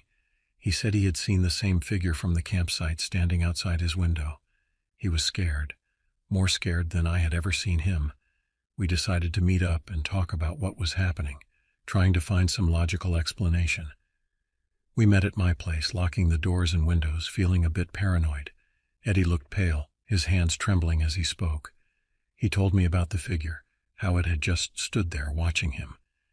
He had tried to take a picture, but when he looked back, the figure was gone. As we were talking, there was a loud knock on the door. We froze, staring at each other, not daring to move. The knock came again, more insistent this time. I grabbed a kitchen knife and slowly approached the door, Eddie right behind me. I opened it a crack, ready to confront whoever was there, but there was no one. Just an empty porch in the quiet night. I closed the door, feeling more unnerved than ever. We stayed up all night, keeping watch, but nothing else happened. The next morning, Eddie went home, promising to stay in touch. A few days later, I got a call from his sister. Eddie was missing, just like Tom. I felt a cold dread settle in my stomach.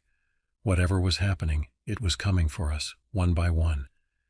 I decided to go back to the campsite, hoping to find some answers. I didn't tell anyone, not wanting to sound crazy. I packed a bag, took a rifle I had borrowed from a friend, and drove back to the Tuaya Bay National Forest. The place looked different, more menacing in the daylight. I found our old campsite, the rocks we had moved, the marks on the trees. I spent hours searching, finding nothing but the same eerie silence. As the sun began to set, I heard the rustling again. This time I was ready. I raised my rifle, scanning the trees. The figure appeared just as before, but now I was prepared. I fired a shot, the sound echoing through the forest. The figure didn't flinch. It moved closer and I got a better look. It was humanoid, but not human. Its skin was pale, almost translucent, with long bony fingers and dark empty eyes. It moved with an unnatural grace, almost gliding over the ground.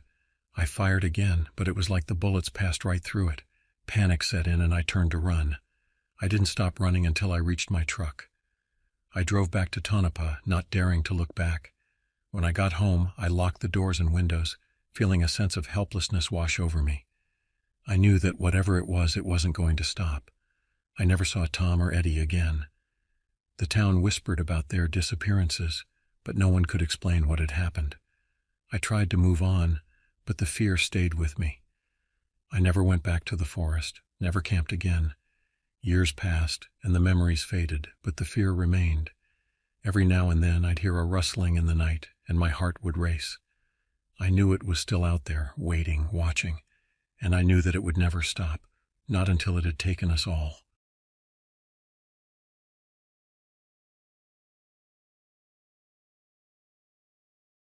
My name is Diego Armando Hernandez, and I am 31 years old, and this happened to me on October 14th, 2000. I was looking for a break from the city life, so I took my RV up to the foothills near Pinedale, Wyoming. Not many folks know about Pinedale, but it's a quiet place with some great spots for camping and fishing. I've been an outdoorsman all my life, hunting, fishing, you name it. My dad took me out into the woods when I was a kid, taught me how to track deer and catch trout. I drove out of the town and found a secluded spot by Fremont Lake. The place was perfect. The water was still, and the surrounding pine trees gave me a sense of peace I hadn't felt in a long time. I set up my RV, got a small fire going, and cracked open a beer, feeling like I finally had some space to breathe. The first couple of days were uneventful. I'd wake up early, fish for a few hours, and then spend the afternoons hiking.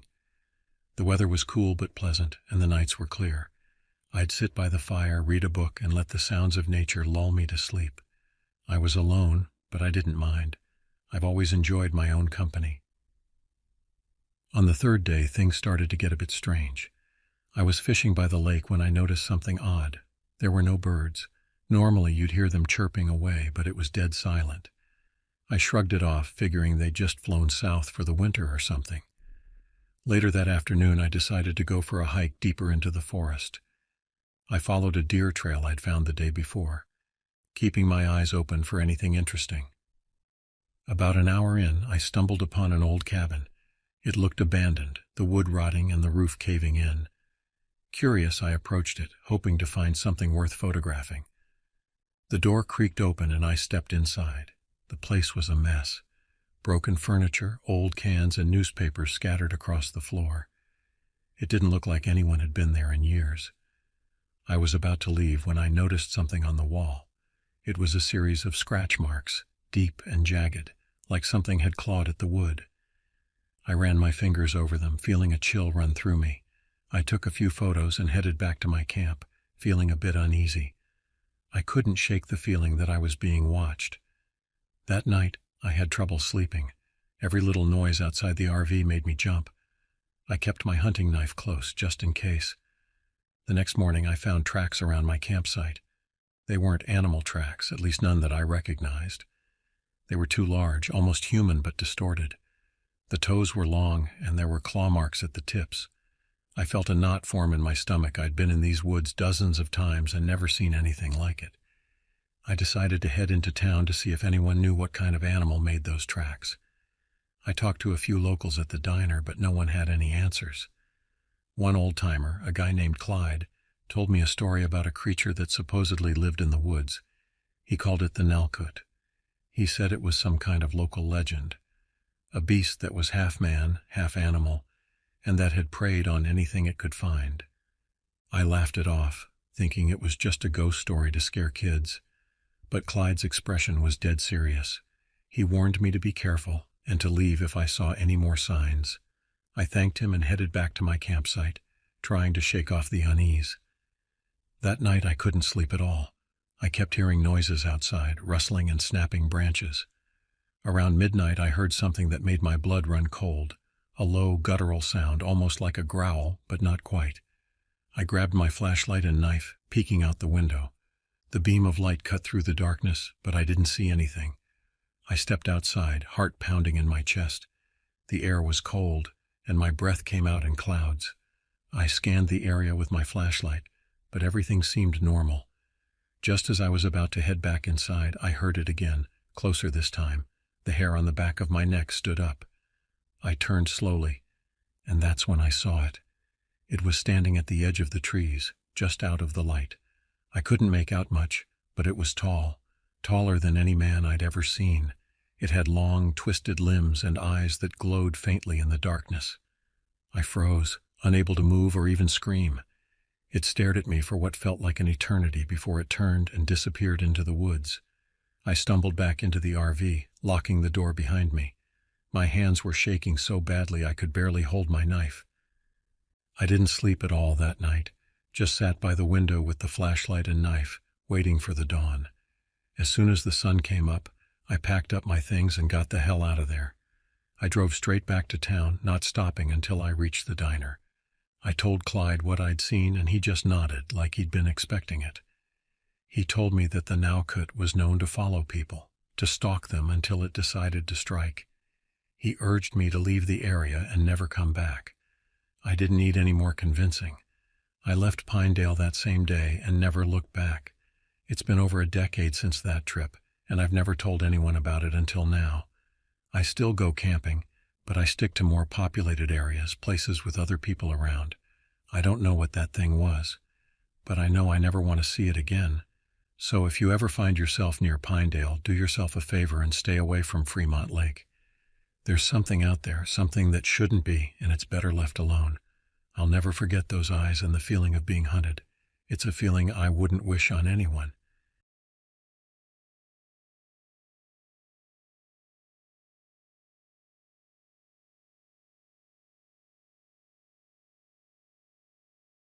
I'll never forget that crisp October night in 2014. The smell of pine needles and wood smoke still lingers in my memory, along with the chill that ran down my spine as I heard a story that would change my life forever. My boyfriend Alex and I had been looking forward to our annual Halloween camping trip for months. This year we were joining my cousin Sarah and her family at Belle Plaine State Forest. The weather was perfect, cool enough for sweaters and warm fires, but not so cold that we'd be uncomfortable in our tents. As we set up camp that afternoon, Sarah mentioned that she'd invited their neighbor, John, to join us. "He's got some great ghost stories," she'd said with a wink. Little did I know how true that statement would turn out to be. As the sun dipped below the horizon, painting the sky in vibrant oranges and purples, we gathered around the campfire. The flames danced merrily, casting long shadows that seemed to reach out into the surrounding forest like grasping fingers. We roasted marshmallows and chatted about our lives, work, relationships, the usual topics. But as the night grew darker and the forest around us seemed to close in, the conversation inevitably turned to the supernatural. "Anyone got any good ghost stories?" Alex asked, his eyes glinting mischievously in the firelight. That's when John cleared his throat. He was a middle-aged man with graying hair and kind eyes, but there was something in his expression that made me lean forward in anticipation. "I've got a few stories," he said, his voice low and serious. "Things that have happened to me, things that have happened to my family. But there's one story that stands out above the rest. It's about my Uncle William, and to this day, it still gives me goosebumps." We all fell silent, the only sound the crackling of the fire and the distant hoot of an owl. John took a deep breath and began his tale. "It was Christmas night," John began, "and my Uncle William was just 8 years old." As John spoke, I found myself transported to that long-ago Christmas. I could almost see young William, tucked into his warm bed after a day of excitement and presents. The house quiet, except for the murmur of adult voices from the living room. "William was just drifting off to sleep," John continued, "when he heard something that jolted him wide awake. It was a man's voice whispering in his room. I shivered, pulling my blanket tighter around my shoulders. Alex put his arm around me, but I barely noticed, so engrossed was I in the story. John went on to describe how William had at first thought it was his father, but quickly realized it couldn't be. The voice kept repeating the same phrase over and over. "Which one? Which one?" William looked around the room, John said, his voice barely above a whisper now. But he couldn't see anyone. The voice just kept asking, "Which one?" as if there was someone else in the room who could answer. I found myself glancing around our campfire, half expecting to see a shadowy figure lurking just beyond the circle of firelight. The forest suddenly seemed much darker, much more alive with unseen presences. John continued the story, describing how William had eventually fallen back asleep, and how in the morning his parents had dismissed the incident as a dream or an overactive imagination. But that wasn't the end of it, John said, his eyes reflecting the dancing flames. A few nights after Christmas, William's grandfather, who was also named William, died in his sleep. It was completely unexpected. The old man wasn't sick, he just didn't wake up. A collective gasp went up from our group. I felt a chill that had nothing to do with the night air. As the years went by, John continued, William often thought about that night and about his grandfather. It wasn't until he was an adult with his own family that he made the connection. He became convinced that what he had heard that Christmas night was the Grim Reaper himself, come to collect a soul named William. But with two Williams in the house, the Reaper had to ask, "Which one?" The silence that followed was profound. I could hear my own heart beating, could feel the weight of the story settling over us like a heavy blanket. To this day, John finished, my Uncle William believes that if the Reaper hadn't asked that question, it might have been him who died that night instead of his grandfather. He's so disturbed by this idea that he refused to name any of his own children William, breaking a family tradition that had lasted for generations. As John's voice faded away, I found myself staring into the fire, my mind racing. The idea that death could be so arbitrary, so prone to confusion, was deeply unsettling, and yet there was something about the story that resonated with me, that spoke to some deep, primal part of my psyche. Little did I know that this campfire tale was just the beginning. That night would set in motion a chain of events that would lead me to question everything I thought I knew about life, death, and the thin veil that separates them. The rest of the camping trip passed in a blur. We told more stories around the fire, hiked through the beautiful autumn woods, and enjoyed each other's company. But for me, everything was overshadowed by John's story of the two Williams. On the drive home, I couldn't stop thinking about it. Alex noticed my distraction and asked what was wrong. "I can't shake that story John told," I admitted, about his Uncle William and the voice in the night. Alex smiled, squeezing my hand. "It was just a story, babe. A good one, sure, but just a story." I nodded, but I wasn't convinced. There was something about the way John had told it, the look in his eyes. It felt real in a way that went beyond simple storytelling. Over the next few weeks, I found myself thinking about the story more and more. I started researching similar incidents, diving deep into forums and websites dedicated to paranormal experiences. The more I read, the more I became convinced that there was something to John's tale. One night, unable to sleep, I decided to reach out to John directly. I got his contact information from my cousin and sent him an email, explaining how his story had affected me and asking if he'd be willing to talk more about it. To my surprise, John responded almost immediately. He seemed eager to discuss the incident further, and we agreed to meet for coffee the following weekend. The cafe was bustling when I arrived, but I spotted John easily. He was sitting in a corner booth, a steaming mug of coffee in front of him. As I approached, I noticed that he looked different, older somehow than he had at the campfire. There were dark circles under his eyes, and his hands trembled slightly as he lifted his cup. "Thank you for meeting me," I said as I slid into the booth across from him. John nodded, a small smile playing at the corners of his mouth. "I'm glad you reached out," he said. "To be honest, I've been wanting to talk more about this for years, but, well, most people don't want to hear it."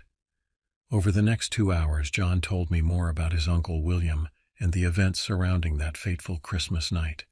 He shared family photos, including one of young William and his grandfather, both smiling at the camera, unaware of the tragedy that would soon befall them. "There's something I didn't mention at the campfire," John said, leaning in close.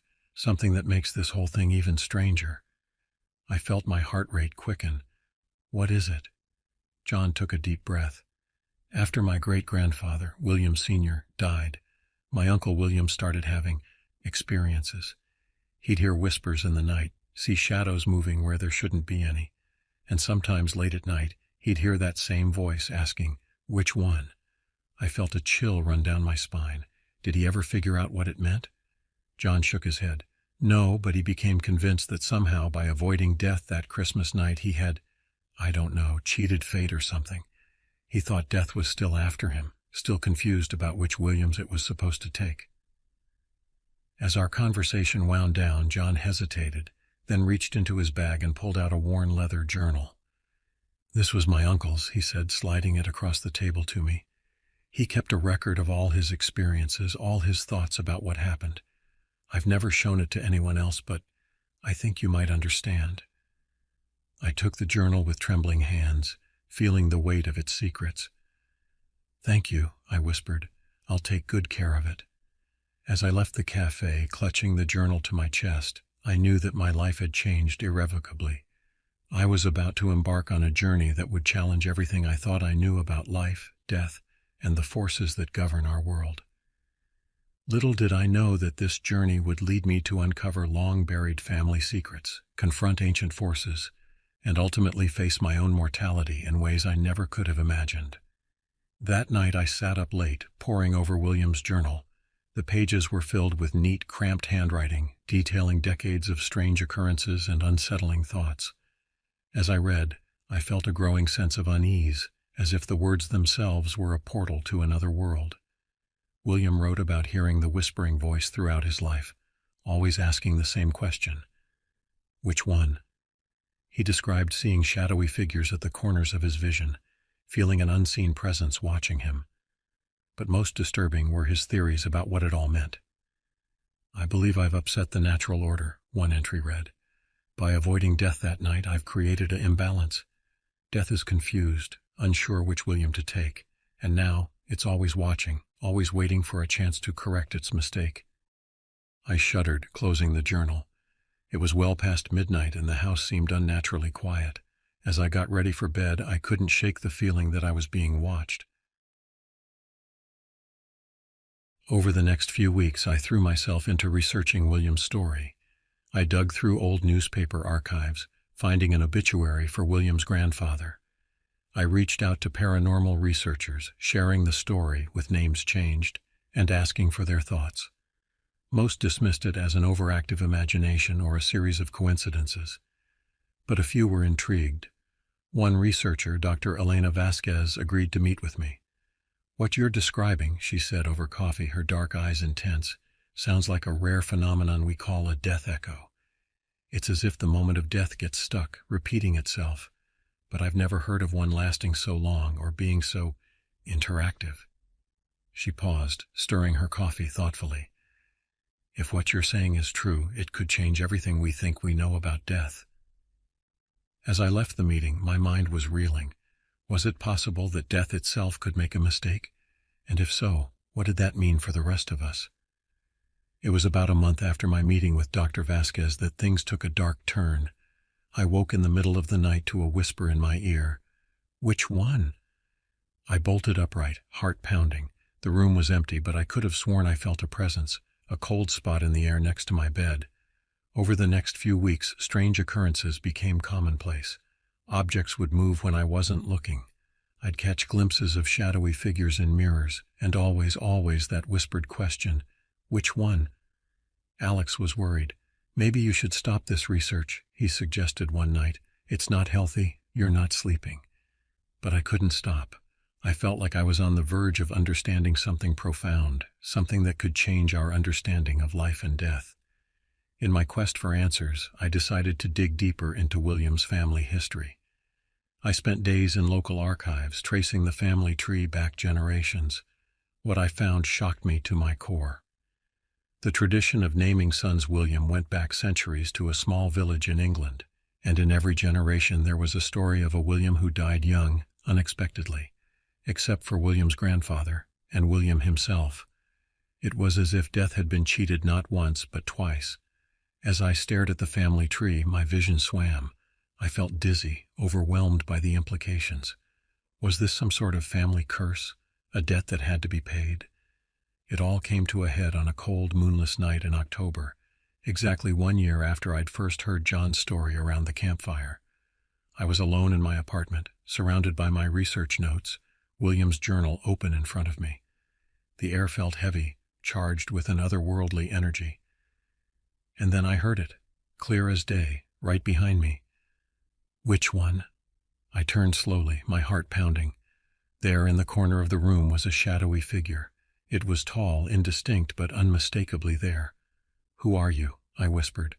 The figure seemed to shift like smoke in the wind. "I am the end," it said, its voice a dry whisper. "I am the darkness. I am the question." I swallowed hard. "Why are you here?" "A balance must be maintained," it said.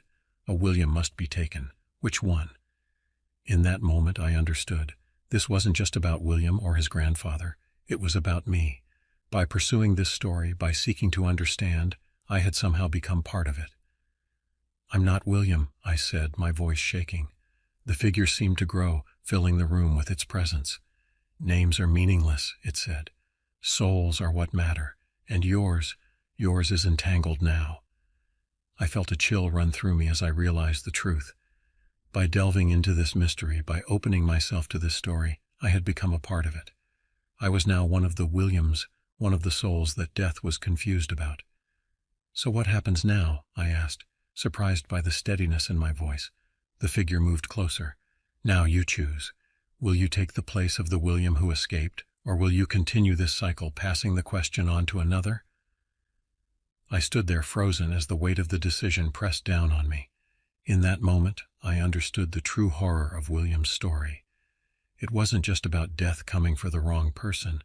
It was about the burden of choice, the responsibility of deciding who lives and who dies. As I struggled with the decision, memories flashed through my mind. The campfire where I first heard the story, John's haunted eyes as he shared his uncle's tale, the pages of William's journal filled with a lifetime of fear and guilt. And then, unbidden, came a new thought. What if the point wasn't to choose between life and death? What if the real choice was to break the cycle entirely? Taking a deep breath, I looked directly at the shadowy figure. "Neither," I said firmly. "I choose neither. This ends here with me." The figure seemed to pause, as if surprised. "Explain," it whispered. "I understand now," I said, my voice growing stronger. "This isn't about taking a life. It's about accepting that death is a part of life. William's grandfather didn't cheat death, and neither did William. They simply lived until it was their time, as we all do." I took a step forward, feeling a surge of courage. "By asking which one, you've created a false choice. There is no which one. There's only the natural order of things, which we all must accept." The room fell silent. The shadowy figure seemed to waver, its edges becoming less distinct. "You understand," it said, its voice fading. "The question was the mistake." And then, like mist dissipating in sunlight, the figure was gone. I stood there for a long time, my heart pounding, my mind reeling. I wasn't sure if what I'd experienced was real or some kind of waking dream, but I knew deep in my bones that something had changed. Epilogue. In the days and weeks that followed, the strange occurrences ceased. The whispers in the night fell silent. The shadowy figures disappeared. I continued my research, but with a different focus. Instead of trying to unravel the mystery of William's experience, I began exploring how different cultures viewed death and the afterlife. I wrote articles and eventually a book, sharing the wisdom I'd gained from my bizarre journey. I stayed in touch with John, sharing with him what I'd learned. He seemed relieved, as if a great weight had been lifted from him. "I think Uncle William can rest easy now," he said during our last phone call. As for me, I no longer fear the question, which one? Instead, I've embraced a new question. How can I live fully, knowing that death is a natural part of life? It's not always an easy question to answer, But as I've learned, it's the questioning itself, the seeking of understanding, that truly matters. And so, dear reader, as I conclude this tale, I leave you with this thought. In the face of life's great mysteries, don't be afraid to seek answers. But also, don't be afraid to question the questions themselves. For sometimes, the greatest wisdom comes not from finding the right answer, but from asking the right question.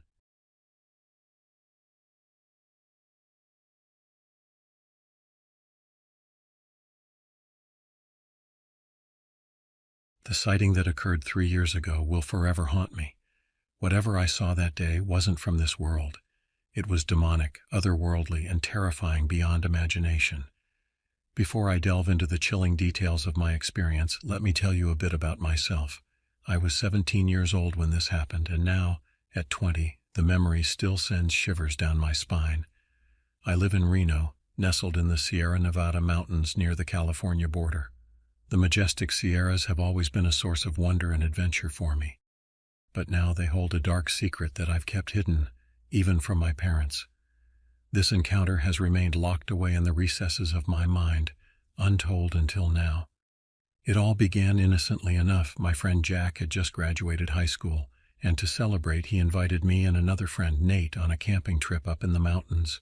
Without hesitation, I agreed. The outdoors had always been my sanctuary, a place of peace and excitement. Little did I know that this trip would shatter that perception forever. A few days later, we packed our gear and piled into Jack's pickup truck. Our destination was Hunter Lake, a secluded spot deep in the heart of the mountains. The journey was long and winding, taking us through dense forests and up steep rocky paths. After 6 hours of driving, we finally reached the lake. The isolation was palpable. An eerie silence enveloped us, broken only by the rustling of leaves and the occasional bird call. It felt as if no human life had touched this place in ages. The pristine beauty of the lake, reflecting the surrounding peaks like a mirror, was breathtaking. Despite the odd feeling of isolation, we dismissed our unease and set up camp right by the water's edge, reveling in the perfect view. As evening fell, we sat around the campfire, sharing stories and enjoying our dinner. Suddenly, a loud splash echoed across the lake. We scanned the water's surface but saw nothing out of the ordinary. Chalking it up to a fish or perhaps a fallen branch, we tried to shake off the unsettling feeling and retired to our tents for the night. Each of us had our own tent, pitched close together so we could talk.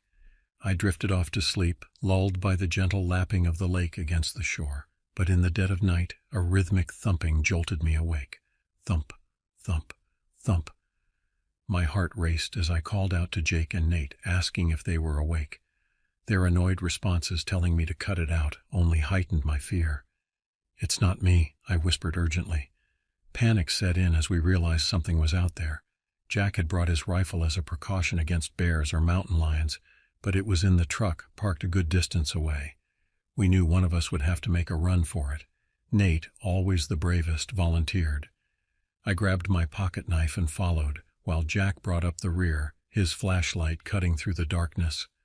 As we reached the truck and turned back, the beam of Jack's flashlight illuminated something that made him freeze. The color drained from his face, and he dropped the flashlight, stammering for us to get into the truck immediately.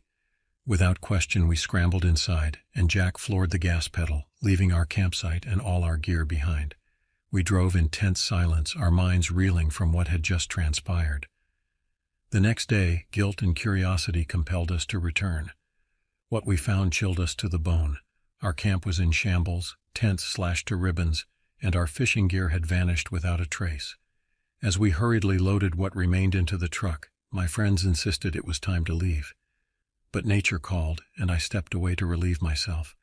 It was then, as I cast one final glance across the lake, that I saw it. The sight burned itself into my memory, haunting me to this day. On the opposite shore stood a creature of nightmares. It towered 7 or 8 feet tall, its skin a sickly grayish-black hue. Hairless and emaciated, its arms hung unnaturally long, fingers nearly scraping the ground. But it was the face that truly paralyzed me with fear. Razor-sharp fangs protruded from its mouth, and its eyes. God, those eyes! They glowed with an unholy red light filled with such malevolence and hunger that I felt my soul shrink away. I stood transfixed, caught in some sort of hypnotic trance. The creature seemed to be calling to me, urging me to approach. If it weren't for Nate's voice cutting through my daze, I might have been lost forever. Snapping back to reality, I ran to the car as if the hounds of hell were at my heels. "Drive!" I screamed at Jack as I dove into the vehicle. He didn't need to be told twice. As we sped away, I made the grave mistake of looking back. The creature had crossed the lake in impossible time and was now giving chase, easily keeping pace with our speeding truck. The sight was too much for my mind to bear, and I felt consciousness slipping away. When I came to, we were miles away from Hunter Lake. Jack and Nate hovered over me, concern etched on their faces. All I could manage to say was, "Red eyes, big red eyes." Jack's face turned ashen as he asked, You saw it, didn't you?" A slight nod was all I could muster in response. Since that day, I've never gone camping again. The thought of returning to those mountains, of potentially encountering that terrible beast, fills me with a dread so profound that no force on earth could ever compel me to go back. The memory of those glowing red eyes and that otherworldly presence continues to haunt my dreams, a chilling reminder that there are things in this world beyond our understanding, lurking in the shadows of the wilderness.